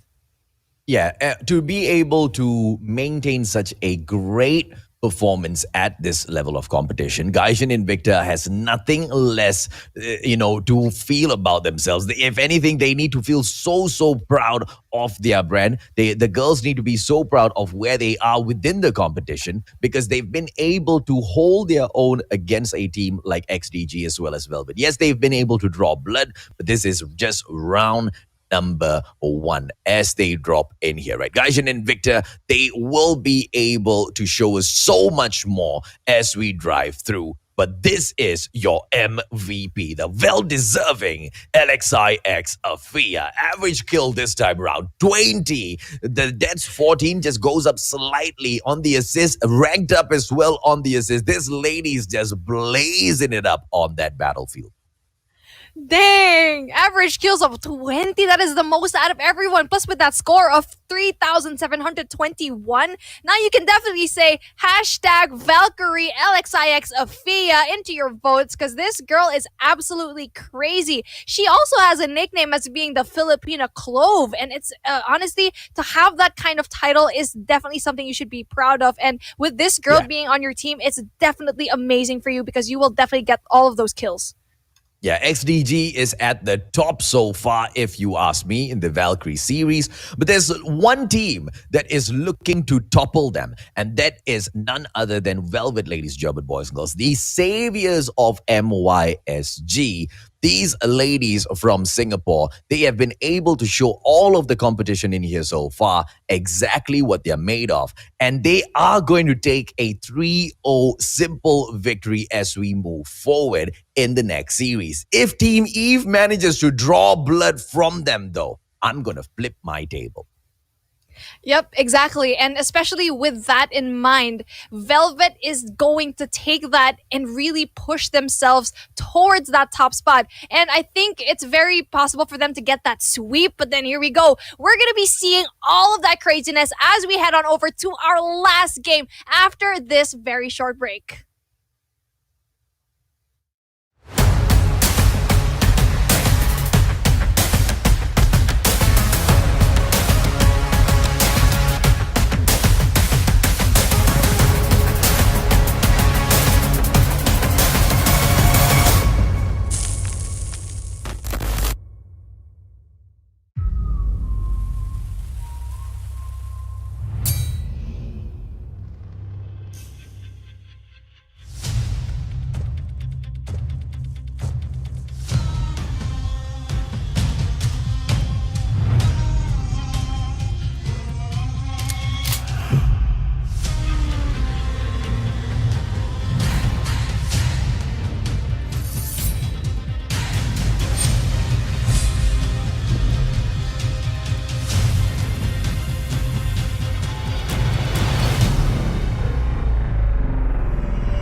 fools. Just look around you. They are everywhere. They operate from the shadows, right under your noses. You have absolutely no idea what you're up against.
Welcome back to the Valkyrie series, ladies and gentlemen, boys and girls. This is brought to you by Call of Duty Mobile. My name is AJ. I'm the Mustachio down here with Beef Mommy, bringing you all of the hottest action. And in here is your final series of the day. Oh, yes, sir. And I'm very excited to see because I think this will definitely change the tide of who is going to be on top. And for sure, Velvet is going to want the all basically a sweep because Team Eve, they basically have no chance of getting into the playoffs, sadly. And they've shown a very interesting run because they've had no wins here so far. So right now, all that Eve can do is prevent Team, Velvet to actually get that top spot. Now, are they going to be able to draw blood from one of the biggest monsters in here? And if they do not, they will be boosting one of the biggest monsters in here, possibly up to the very top. Let's see, because Sukeban opened things up against AIM Artemis. They were not able to do much. They could only draw one game away. 21 Huntress, on the other hand, meeting up with NU Genesis, absolutely obliterated 3-0. Gaijin Invicta managing to draw blood from one of the big dogs in here, as well as they took one game away from XDG.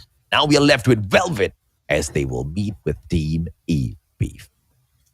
Yep, exactly. And I'm so excited to see how all of these are going to play out after day 6. What is going to happen, especially having our last game, Velvet versus Team Eve. But let's take a look at Team Velvet and see the girls that make up this team. We got Keiki, MOJ, Vapey, Savella, and Xbot. And last but not least, we got Bloom over here.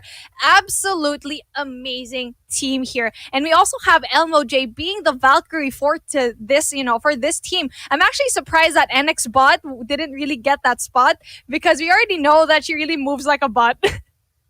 Yeah, she does. And it's just unfortunate that she wasn't picked for the Valkyrie on the side of Velvet. But it's just unfortunate because you can only have one person nominated from the team, and whoever who has the most votes will get bumped up. And the problem is with Team Velvet, they've got so many of these girls in here who are superstars. Let's take a quick look at the lineup from Team Eve, ladies and gentlemen, boys and girls. The ladies who will be able to stand up to them: Sherry, Angel, Sim, Chewy, as well as a Lyric. Are they going to be able to take one match away or just surprise the whole of the community by tapawing the one and only Velvet?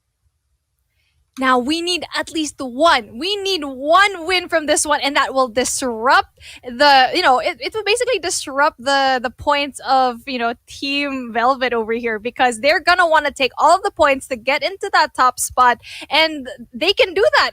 I know that they can do that, especially having no wins in this round. I feel like I know they're just going to be here for fun, right? But really going into that, really having that mindset, knowing that you will not get into that playoffs, it will change your mindset. You know what? I feel like in this time, that knowing that they won't get into the playoffs, maybe that can be the light that can shine for them. See, this is a Singapore showdown, by the way. Average kills 16 to 10. Average deaths Elmo J dies lesser as well. 9-13, average on the assist, 10-2. This is going to be a walkover for Team Velvet unless Team Eve can put a stop to their rampage in this competition so far, Beef. Yep, exactly. The most that, Team Eve can do is to actually prevent, Velvet to climb up all of those ranks. And right now, Velvet would definitely want that. So it's most likely that we are going to see another sweep here. But I want to be surprised. I really want to be surprised here. But then again, Velvet wins that coin toss, especially here. We're going to be seeing what maps and what modes we are going to see here with map number 1, number 3 are going to be picked by Velvet, and Search and Destroy are going to be picked by Eve. And you see here, Summit and Standoff are going to be banned. Oh, wherever Velvet goes to Soul, it's going to be quite a pain to see Team Eve scratch and claw their way up. But when they bring it into firing range, Hardpoint at firing range is super duper straightforward, right? You have got 4 of these points that you need to go in there and contest, and they are all within the exact same vicinity, which means you don't really need to use the whole of the map. That's exactly how Hardpoint works on firing range. Let's take a quick look at Search and Destroy, ladies and gentlemen, boys and girls. Summit and Rain banned off, and Team Eve gets to decide. Please don't pick Tunisia, I swear. Okay, there you go. Firing range is where they'll play this. You know what? Why do I feel like it's going to be a triple firing range to end off the day? But you know what? Let's see for domination. But here we go. Firing range. Now, this is going to be very difficult for Eve. I know they chose this one, but going up against Velvet, knowing how good they are at firing range, so that's going to be very difficult for them. But Summit and Standoff are going to be... Here we go. Triple firing range. We already know it, domination, and we already know that's going to be an interesting matchup here, especially how different game modes are going to be played on the same map. Yeah, I take note that Velvet does not want to play Summit on any of these modes here. So that could be a very small trick that they are playing against their opponents to show that they do not want to play on Summit at all. It could just be one of their worst maps, or it just could be pure mind gameplay coming in here from the SG side because Summit is their strongest map. Well, we just have to leave it to the playoffs to find out exactly which one of those statements are true. As far as Team Eve is concerned in here, they have tanked 3-0 losses through all 5 of their series, and taking a matchup against the big dogs from MYSG, I do not have a lot of hope for them, unfortunately. I agree, but I just really want 1 point. It's basically like, with the previous tournament that we casted, they're basically like the dinosaurs of this matchup. And we want them to really get to that level. We want them to exceed. And right now, it's going to be very difficult, especially with an opponent like this. But let's start it off here in Hardpoint in firing range. And it's going to be a very close one, hopefully. All right, Singaporeans, the Filipinos have already helped us share the crap out of the stream. The Malaysians helped us as well. Now it's your turn, yo. The Singapore showdown will start off, and Zimp with a beautiful double kill opening things up in here. But it's going to be Team Velvet who is at that hard point to pick the points up. It's not going to matter exactly how many kills you get. Can you take the points in here for yourself? Very strong, intro here by none other than Eve. They're having a very interesting run, but just like that, we can see here it is being contested, and their rotation is actually very good, but then they're going to be a little bit spread out here. The power positions aren't really taken by anyone so far, and right now, I think it's because they're not really taking the game seriously, knowing that Team Eve is probably like the weakest link out of everyone, so they're not really getting those power positions in right now. We only just see Keiki over here in that upper tin. Okay, let's see exactly what Vapey will go in here to pull off. A great position to be holding on to hardpoint number 1. So much picked up by Velvet, ladies and gentlemen, boys and girls. 37 and only 6 picked up by Eve here. As we'll go in for the reset. This is going to be hardpoint number 2 at the command center, commanded by none other than Velvet. You can see here actually one person from Team Eve is actually not connected. Chewy is just stuck there. They're having like a hard time to really get in there, especially with 4 people in your team. No, this is going to spell bad for Team Eve. And right now, Velvet is absolutely killing it with their rotations, with that, getting all of those kills, especially with the 1 person down. It's going to be difficult for them, but I think she has reconnected. Okay, now let's see exactly how they'll take this away, as Team Velvet clearly seems to be dominating this match. 74 points up now. Team Eve just at that 6-way point. Are we going to be able to see NX Bot continuously dominate? It looks like that is going to be the case. Taking out that counter UAV up top in the sky. Let's see if or not that will be able to ease off the pressure on Velvet here. Yep, exactly. And they really need to go for that rotation here in trailer or warehouse. And so far, they were able to get that rotation, but Elmo J was just too much to handle, really winning those gunfights. And with a person like Elmo J, she can easily take 3 people out all on her own. And right now, we see here, it's just an absolute craze fest in warehouse. Oh, are they gonna just finish this off with those 6 points, yo? Come on, Team E. Velvet is just walking all over these girls right now. At the White Warehouse, things have not changed up that much. Vapi is just going on chasing for more kills. Unfortunately for her, she's going to be outnumbered, but still standing tall. Vapi, it's a 2-on-1 right now, and lucky for the side of Team Eve, Sim manages to slay her. But even as I say that, the hardpoint's just not being contested.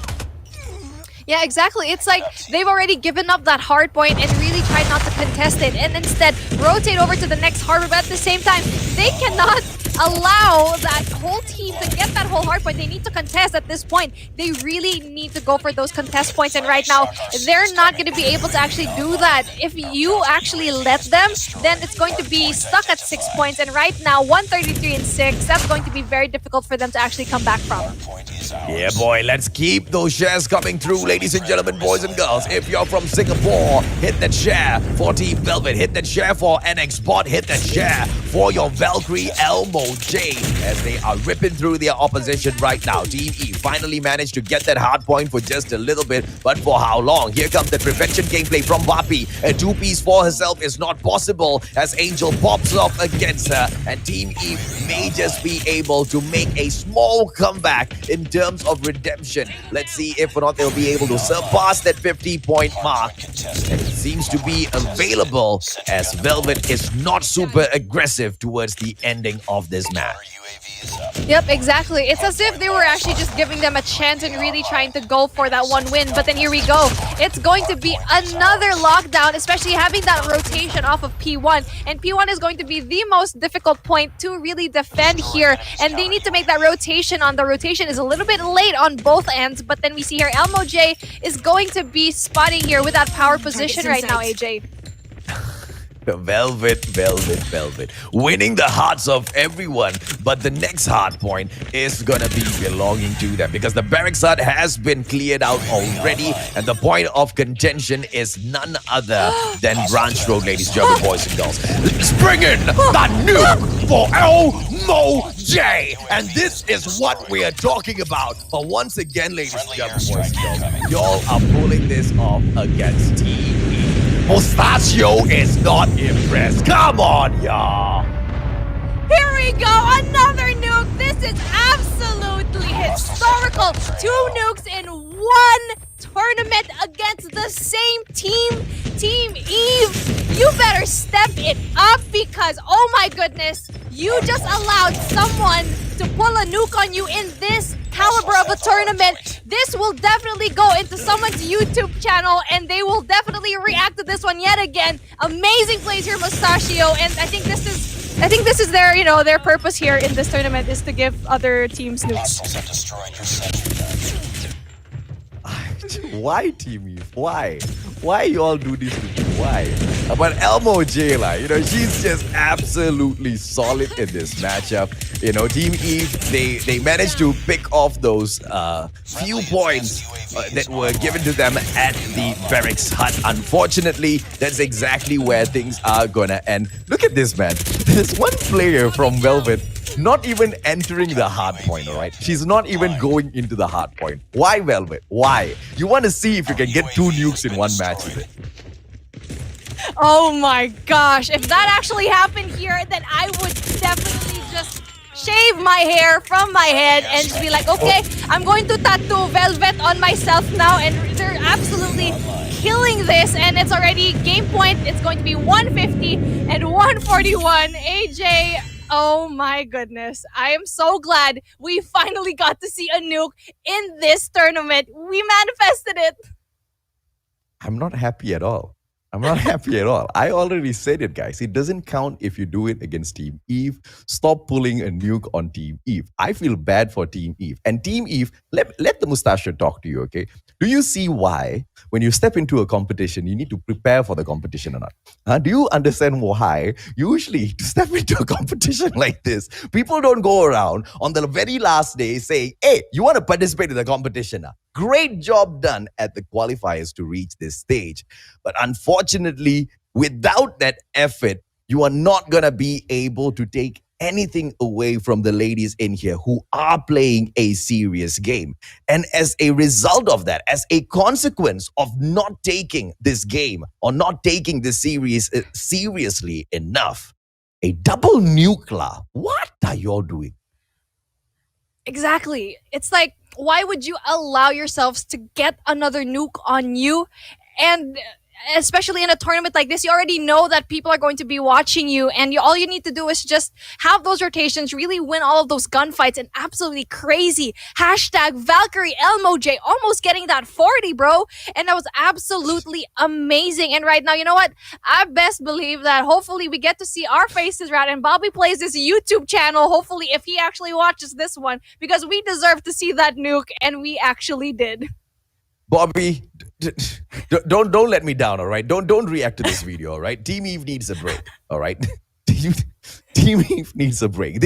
I tell you, people, there is no honor taking a nuke against Team Eve. I don't care which team you are. It's nothing to be proud of. Show me that you can take a nuke against Velvet. Show me that you can take a nuke against XDG. Show me that you can take a nuke against, you know what, even against a team like Sukeban. Show me that you can take a nuke against Sukeban. I will shave my hair off for you. Was that? Are you serious about that? Interesting. Of course not. There's no way I'm going to shave my head for you people. And there's no way Sukeban is going to allow you to take a nuke on them, all right? Sukeban, they have shown us that they have so much of promise. If anything, they just might have slightly more promise compared to the 21 Huntress to represent Malaysia super strongly as far as the ladies are concerned. Are we going to be able to see the rise of Sukeban in future competition, ladies and gentlemen, boys and girls? That's exactly what I'm hoping for. But this is going to be search and destroy. Velvet dropping in to destroy Team Eve. Yep, exactly. And you know what? I actually just figured out why no one was stepping on that hard point at the last point. You said, right, that Velvet, why didn't Velvet step on that? It's because they were waiting for the nuke and they didn't want to win the matchup too fast. They wanted the nuke to come in. And it just speaks how much they're not taking this matchup seriously. And we can tell already here, it's a 3-1 situation right now. Bloom dropping in. Velvet gets the very, very easy round number 1 in here. Eve has just turned into feed. Everybody's feeding off of Eve. Destroy the objective. Exactly. And that was absolutely crazy movement. And you thought we were actually on a team deathmatch, but no. This is a search and destroy, and it shouldn't have happened that fast. And right now, with that rotation going into that 2-1-2 formation, it's going to spare a little bit of time for them, but then it's going to be difficult for Sim to actually get that plant on. Okay, now let's see if or not Simp and Lyric can turn this around for the side of Team Eve. Highly improbable, but we will see exactly what they are able to do, ladies and gentlemen, boys and girls. It's going to be NX Bot, Keiki, and Savela still alive in here. Elmo-J, surprisingly, has lost her life so early in round number 2. Yep, exactly. And right now, it is a 3v3 situation, and you can see here, all of the plays are spread out, but Lyric again with that sniper kill. It is going to be at the favor of Team Eve right now. Okay, it's going to be Lyric opportunity. Misses that one and will have to back away. Now, oh, look at this, man. NX Bot is in the perfect position to catch them off guard. Not even moving out. Look at this. Beautiful takedown. Simp gets taken out of the equation. And the other player doesn't know how to get up in here. She's going to get killed as well. NX Bot with one final takedown. Is she going to come up to say hello as well? Melee, are we going to be able to see this? The Combat Axe dropping out. Ayoyo doesn't get it, and NX Bot will have to pay for that. And, you know, she just moves exactly like a bot, ladies and gentlemen, boys and girls. Sometimes they're just so so strong. Sometimes you take them out with one shot. Yep, exactly. And now that makes me wonder why the girls of Team Eve didn't communicate well enough saying that Bot was actually up there. And eventually she had those 2 kills. Savella ending the round, giving that another point here for Team Eve. They're playing here relaxed. They're having fun here, knowing very well that they have the advantage and the gun skills and plays. There is not as much plays that we can see here. There's not as much, splits here. But it's just interesting how we can see her team has a fighting chance. They're really, really fighting. I don't know if I want to comment about that fighting chance, all right? Let's see. Lyric, opportunity. Fighting for a chance. Yeah, more like fighting for a chance, all right? Fighting chance, I don't know. Bloom taking Chewy out, chewed out so easily in this round as well. So Vela not going to be able to shoot her own friend and get one up, so she will be able to wait a little longer. Let's see exactly what does the team of Velvet have in store for us in round number 3. Yeah, exactly. And right now, it's going to be a very dominant round yet again here by Velvet. With that push off of center, we can see here in main, it's going to be difficult for them to be hunting down Simp. And it's an amazing push here. They're just playing at this point, but with Eve, I think what they should do is to not let this one just really get them because their spirits are down. You can already tell they're not moving as well as they were from the past games. And even though that they lost it, at least you could see that they have that spirit, that drive. But right now, I feel like they just feel so defeated. And unfortunately, that's exactly the feeling a team like Velvet is going to be giving you. If you don't step it up in the competition, right? You've had so many opportunities in here. Then again, you could just leave it to one final thing, which is they're just being outclassed. Team Velvet, they're not even going in here super seriously. And Xbot with the chase opportunity, with the turnaround, gets that slay anyway. Oh, perfect round for Velvet. Fast games here. The bomb doesn't even go down. It doesn't even get planted. And Velvet will not give that chance to Team Eve. And it's going to be even more difficult now that Velvet will, after this one, it's going to be their round for the attack. They've been on the defense this whole time, and you're supposed to have a harder time on defense. But no, that does not faze them. Okay, Elmo J opportunity does not get that shut down, and she will be able to recover. One of the weaknesses of the Fennec, ladies, German boys and girls, a really good fire rate. The MSMC, really good fire rate. Unfortunately, you're not going to be getting a lot of the damages on those bullets when they land. But then this is like very interesting, right? You can see that Elmo J, even though she has that MSMC, the fire rate is going to be amazing, but you can already see she already had 4 kills to her name. Absolutely crazy plays here. And for her using a gun that doesn't, that's not being used a lot in this pro team is really showing how confident she is. Defend the objective. They have the bomb. Why are we just seeing an annihilation coming through in here? It's because Team Eve, they just didn't take this seriously enough. Opportunity once again for Lyric. Blind shots coming through. Oh, she is going to get forced through. She needs to back away from this equation. Lyric right in front of her. Opportunity, but Elmo shuts her down. Are we going to be able to see if or not Team Velvet will be able to pull this off with another clean round? It looks like that will be the case. Oh no, Cherry! And she shuts down Elmo J. Opportunity maybe 4-on-1. Yep, exactly. 4-on-1. Is it going to be doable for her? It's going to be difficult. Oh, no. No, you know what? I would be actually very surprised if someone pulls a nuke and search and destroy. Now, that will be amazing. Your face. Your face just does everything. I don't know why you guys keep saying it's amazing. It's not amazing. You all have to get over the nuke being pulled at a competition because it is not a fair fight, all right? Unfortunately, this is exactly what Team Eve should have expected from day one. Whether it's Gaijin that pulls it off of them, whether even if, I don't know. Nobody in here can pull off a nuke against Team Eve and be proud of it, all right? You just have to maintain sportsmanship in here, ladies, German boys and girls.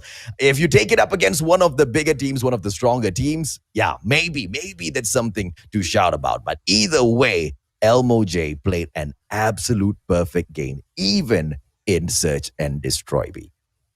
Yep, Exactly. MOJ absolutely crushing it from that hard point to search and destroy. You already know this girl is so good when she's MVP for a non-respawn game mode and a respawn game mode. But we see her on the other side, Cherry with that 6 kills. You know what? These points, you cannot even compare it to one another because it's just that far away from each other. But then let's talk about all of the results that we're going to have here from our hardpoint and search and destroy matchup. From firing range and hardpoint, we see here 150 to 41. And here we go in search and destroy. It's 6-0. This triple firing range setup is definitely the bane of the existence of Team Eve, because knowing how Team Velvet does so well in firing range, that was so questionable. Team Eve. Unfortunately, right now, I don't know what map Team Eve can take back for themselves against a squad like Velvet. That's going to be the problem. And it's not a problem that only Team Eve faces. Any and all of the teams in this competition have faced that. And Genesis could not take even one map from Velvet. When Gaijin Invicta met Velvet, they were only able to take one game away, but Velvet still won. 21 Huntress kena tapau kau from Velvet. Sukeban got tapau kau from Velvet as well. The only one to beat Velvet so far has been XDG LXIX, and even then was not a perfect series. That was a 2-1 victory for XDG. Velvet is at the top, and Team Eve is at the bottom. I will not be surprised if Team Eve does not take the victory in Domination. I will not be surprised if we see another nuke in Domination over here in firing range. Absolutely crazy gameplay here, and Velvet will definitely not give up a point. They want to be on top. Singaporeans love that. They are very calculating people. They love that perfection. Really like to have no mistakes on their end, and they're showing it today. The early kills dropping in for the side of Team Eve, ladies and gentlemen, boys and girls. Elmo J was the first blood there. I don't know if that will go to point out or paint the story for later on, but the pressure will come through very strong for Team Velvet now as they try to move back in to grab a couple of extra points for themselves. Bravo will be in contention as mid square will be heavily, sought after by both teams. Yep, exactly. And right now, that rotation is actually going to be heading over to that platform over here. It's going to be difficult for them to actually get all of those points out. But then, surprisingly, Bravo is not taken yet by anyone. I'm surprised that Velvet didn't really rush into that Bravo, but I think it's because they're really gathering all of those score streaks, not really rushing, really confident into those movements right now. Okay, Bravo still not picked up by either side. Team Eve leading just by a couple of points, only because Bravo has not been contested yet. This is the early parts of the games. There you go. Elmo J getting shut down once again means there will be no nuke anytime in the foreseeable future. And Xbot, on the other hand, might be trying to keep that dream alive for the team. Yep, exactly. And again, no one is going to be taking Bravo, and the rotation is going to be on here by Vapey, and especially really trying to get those positions. No one has power positions right now. I think it's just a matter of like really going for kills. They're not going for the take in here. It's very serious. Honestly, they're not going in for the take here. Velvet is just playing around getting those kills. Again, Elmo J will not be able to get the nuke because she went on a crazy kill streak, don't get me wrong, but she just overcommits. Earlier, she was a little bit more cautious of Team Eve. Maybe that's the secret, right?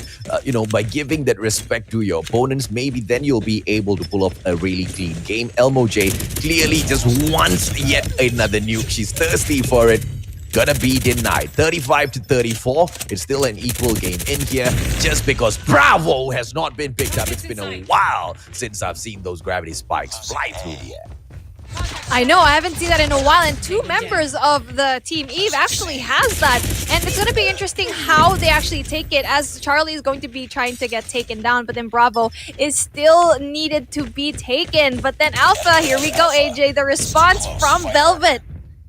Okay, now it's a 2-point cap. They haven't even gotten Bravo just yet. They're just teasing the side of Team Eve, ladies and gentlemen, boys and girls. So are they going to finally go in for that Bravo drop? Team Velvet will definitely be able to play this to perfection. And they will be dropping in to see if or not clearing area is sorted and clear out all of the opposition from there. Team Eve now trying to make a play. Unfortunately, with Angel going in for the approach, even she will fall. Team Velvet, look, they are poised to take another W in here. Velvet is not going for Bravo on purpose. They don't want to win this game too early. And we see here 2 points is enough for them to actually win this matchup. But then you see here Alpha is going to be taken. And again, they have that confidence to not go for Bravo. They are just going in here for picks and kills and really trying to see which one of their team is going to get a nuke for this one. I think they're just having a bet at this point. Like, okay, I'll get a nuke. No, I'll get a nuke. I feel like that's what their comms are sounding right now. LXIX spot, ladies and gentlemen, boys and girls. I don't know how close she is, but she's slowly climbing up little by little. Elmo J has fallen a couple of times. NX bot, on the other hand, I have not seen her taken down. And we might just be able to see that Bravo side be played if anyone can get a kill on NX bot. Let's just see if or not that will come through. Keiki ravaging on with the War Machine right now as Velvet will pick Charlie right back up. Team Eve need to step up their gameplay before they get nuked. And unfortunately, Elmo J will fall once again, which means Elmo is definitely not in contention for any sort of nukes in this game. Exactly, but then there's still 2 other teammates from their team that could possibly get that, or maybe even 3. We have NX Bot, Keiki, and Vapey already having that double digits, but we don't really know if they got killed. We're not quite sure if we don't see all of those. But then we can see here, I think that's what they're trying to go for, because they're not going for Bravo. They are definitely going to delay this one. Elmo J double, man, goes in for the back-to-back pieces with the one and only way to slay with style, yo. Are we going to be able to see Team Velvet continue to pick those points up? They will almost take clearing area into their hole, but Team Eve with the immaculate prevention coming through. Alpha picked up, and it is going to be the Barracks Hut gameplay for Team Eve. Can they make their comeback in Yabi? Well, it's going to be possible if they actually try to go for B. They can take advantage of the fact that Velvet is not really taking this game seriously and go in for that surprise. But it's going to be difficult as the score streaks are going to be coming out in a little bit, especially knowing that they will win this game and they have the points to actually do it. Right now, Cherry and Angel are the only ones that have double digits in their game. Let's see exactly if or not Team Eve is able to teach Velvet a lesson for playing games around in this match. Highly improbable, but I hope they do manage to pull it off. Bravo, a little bit more for them to squeeze through. Are we going to be able to see Eve get it done? It's going to be NX bot ravaging through those players. A little bit more for the push, but unfortunately, that's just a little bit easier said than done.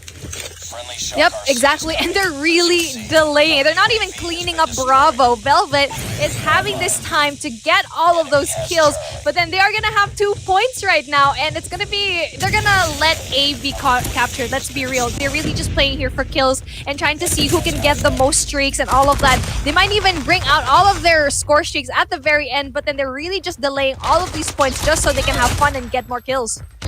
It's gonna be Team Eve, ladies and gentlemen, boys and girls, trying their best to make their way back in here. LXIX just tried to pop off with a chopper, unfortunately unable to go in with style. It is gonna be the absolute prevention that drops in together with the cluster strike for Team Eve, but they are unable to just capture that point. Prevention dropping in for Team Velvet. Are we gonna be able to see Team Eve pull this off? Cherry, Sim, Chewy, as well as Angel, they need to depend on LXIX. She has been able to string on quite a number of those tunes as Team Eve. They have managed to finally put their foot into Bravo, pick it up for themselves. And now Team Velvet will try to bring on the Doom as Angel shuts Team Velvet out. Bravo is still for them. How long can they hold on?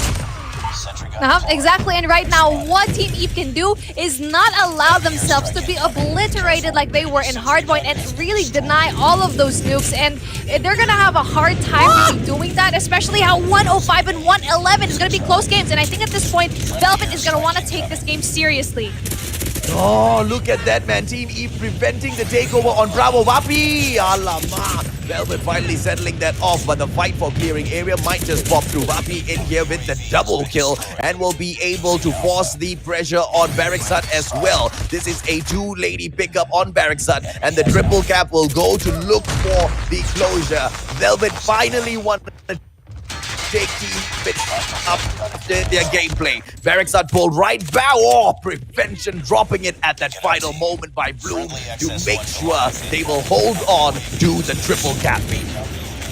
Yep, here we go. This is Velvet taking it a little bit more seriously than they were a while ago, capturing all of these 3 points. They were like, okay, we're not going to get the nuke, might as well win the game already, and that's what they did. They, for the longest time, did not go for Bravo because they wanted to extend that time. There's 1 more minute in the game, and 146, 148, you already know what's going to be the name of the game.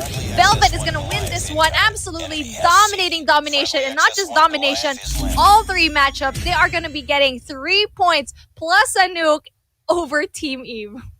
Yeah, unfortunately, they try to force another nuke takeover, but they would learn a heavy lesson that it's not going to be that easy to underestimate Team Eve and get away with that. And, you know, in order to pay for that, Team Eve really showed that they could take the match up back against them. And if anything, I hope that this is a huge call out for Team Eve.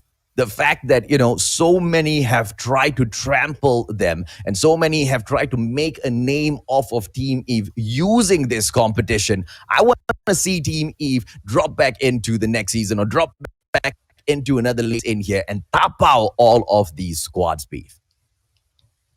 Yep, exactly. That is the underdog story that we really want. But then let's head over to that breakdown that we really want to see here, because these are amazing numbers that you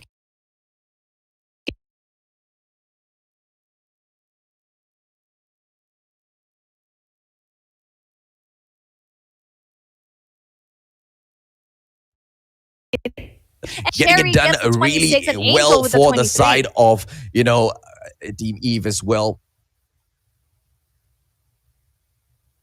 I am not sure whether or not...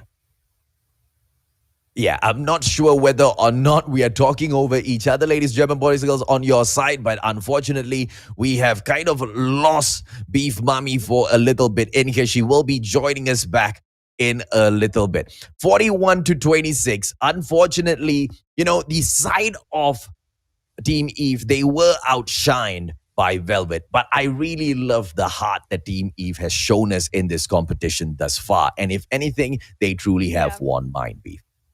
Exactly. Apologies for that. I think my internet just didn't handle how well Velvet actually played in this one. Absolutely dominating over here in Hardpoint. 150-41, especially getting that Nuki Dookie, especially in Hardpoint. You don't see that. You usually see nukes in Domination, but seeing it in Hardpoint is so rare, especially they were delaying that hardpoint. They weren't stepping on that very last hardpoint because they really wanted the nuke to be down. And for Search and Destroy, again, 6-0, absolutely dominating around here in firing range. And in Domination, they were able to actually get a bit more points, but it's because Velvet gave it to Team Eve, again, with the dominating fashion, 150-115. Unfortunately, Team Eve just was not able to step up and take this game back. Team Velvet obviously trying to prove that, you know, they are the greatest in here.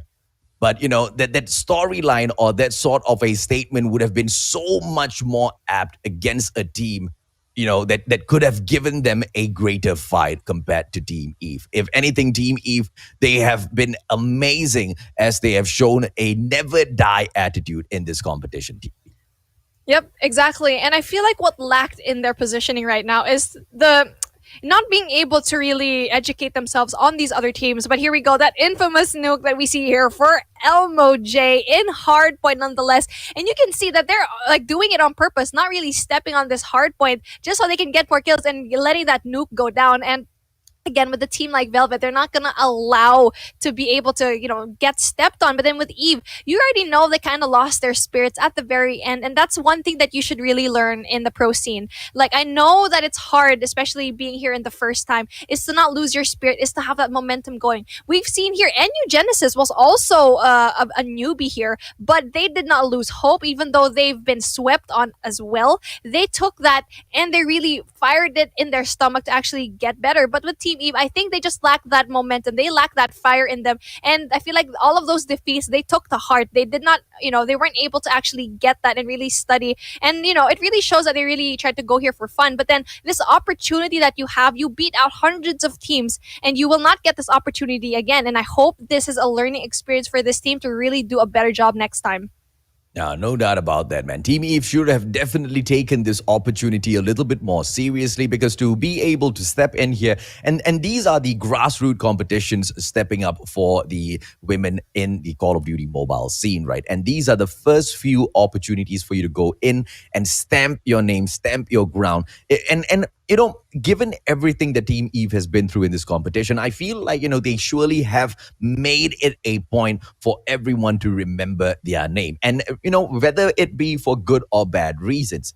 And that is the best setup for an amazing comeback in another series, totally. Because if Team Eve actually now improves their gameplay, and in the next series that we have for Call of Duty Mobile, an all-women open tournament, for them to come in and show us the amount of improvement, the vast improvement that they've been able to drop into the competition, I think not only will they be able to win hearts at that point, but also a huge follower base.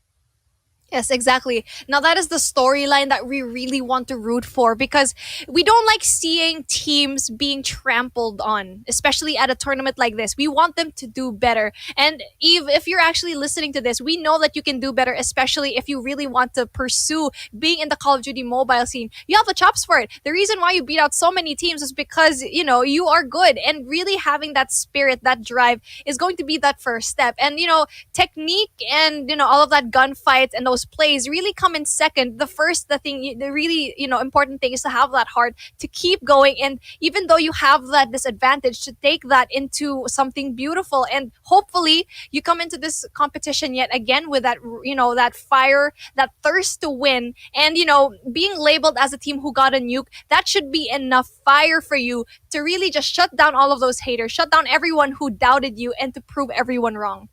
Absolutely. But unfortunately for Team Eve, they have to wait for the next competition to drop in here and show us exactly what they are made of. Let's take a quick look, ladies and gentlemen, boys and girls, as to who was the player of that match. None other than Velvet Vapi, with the average kills of 27.5. That's on the 13. Assists on that 6.0. Look at the crazy average score, B. Look at that, 4,993.50, man. She was just this close to getting 5,000 points. Now, that is absolutely crazy at a tournament like this, especially with an average kill of 27. That is definitely no joke. And with a player like Vapi, it's going to be interesting how all of this plays into their confidence going into day number 7, which is going to be tomorrow. So I'm very interested to see how the power dynamics change once we see the lineup for tomorrow. And again, with all of this going around, with Vapi being the top spot, by the way, hashtag Valkyrie Vapi, it's going to be interesting how all of this, plays. Even though she's not going to be Valkyrie, she's going to be Valkyrie in our hearts. Okay, now let's take a quick look, ladies and gentlemen, boys and girls. Exactly what has that performance done for Velvet on the standings in here? They are now tied up for the number 1 spot with XDG LXIX. And it's going to be Gaijin Invicta in the 3rd position with 13 points. AIM Artemis right there behind them with 11. And NU Genesis with the 7 points on the board. Beef. Well, I think this is gonna prove to everyone here which is going to be our top 4. Because as much as NU Genesis will probably get all of those points, it is basically impossible for them to reach into that 4th spot, because tomorrow's game, we only have like 3 games for each team. And if you add that up, it's only gonna, even if they win the points tomorrow, it's only going to be 10 points for them, which is going to be not enough to get into that top spot. So you can see there, everyone's going to be secured already in their spot over there. AIM Artemis versus Team Velvet for tomorrow, opening up day 7. XDG LXIX versus Team Eve. NU Genesis versus Sukeban. And to close everything off, we got Gaijin Invicta versus 21 Huntress. Tomorrow is a day of redemption for 21 Huntress. Tomorrow is a day for redemption for Sukeban. And for AIM Artemis, it is a day where they will test themselves to see if or not they are worthy to take it all the way into the grand finals. This is the setup towards the playoffs, ladies and gentlemen, boys and girls, as well as a day of redemption. Who has been your pick for the Valkyrie Honor Award, ladies and gentlemen, boys and girls? Make sure you don't forget to throw it into the comment section as well. There are 8 of these ladies who have dropped in after they have been pushed all the way up to the top within their own consecutive teams for this award. So make sure you drop in with the hashtag Valkyrie followed by the player name to cast your votes. Yes, most definitely. And for me, for sure, you already know, my hashtag Valkyrie for today is going to be hashtag Valkyrie LMOJ. She absolutely slayed in this competition so far. So let us know in the comment section who you guys think is going to win that exclamation point Valkyrie. Valkyrie is going to be, an amazing thing, especially for all of these women who are so strong. And to finish up all of these, games for today, I'm so happy we got to see that. But tomorrow is going to be another day, another nickel, another fight to actually win it, heading over to the finals. Well, ladies and gentlemen, boys and girls, Beef and I will catch you guys tomorrow as the ladies continue to light things up at the Valkyrie series. My name is AJ, I'm the Mustachio. Down here with Beef, we will be signing off. Catch you when we catch you.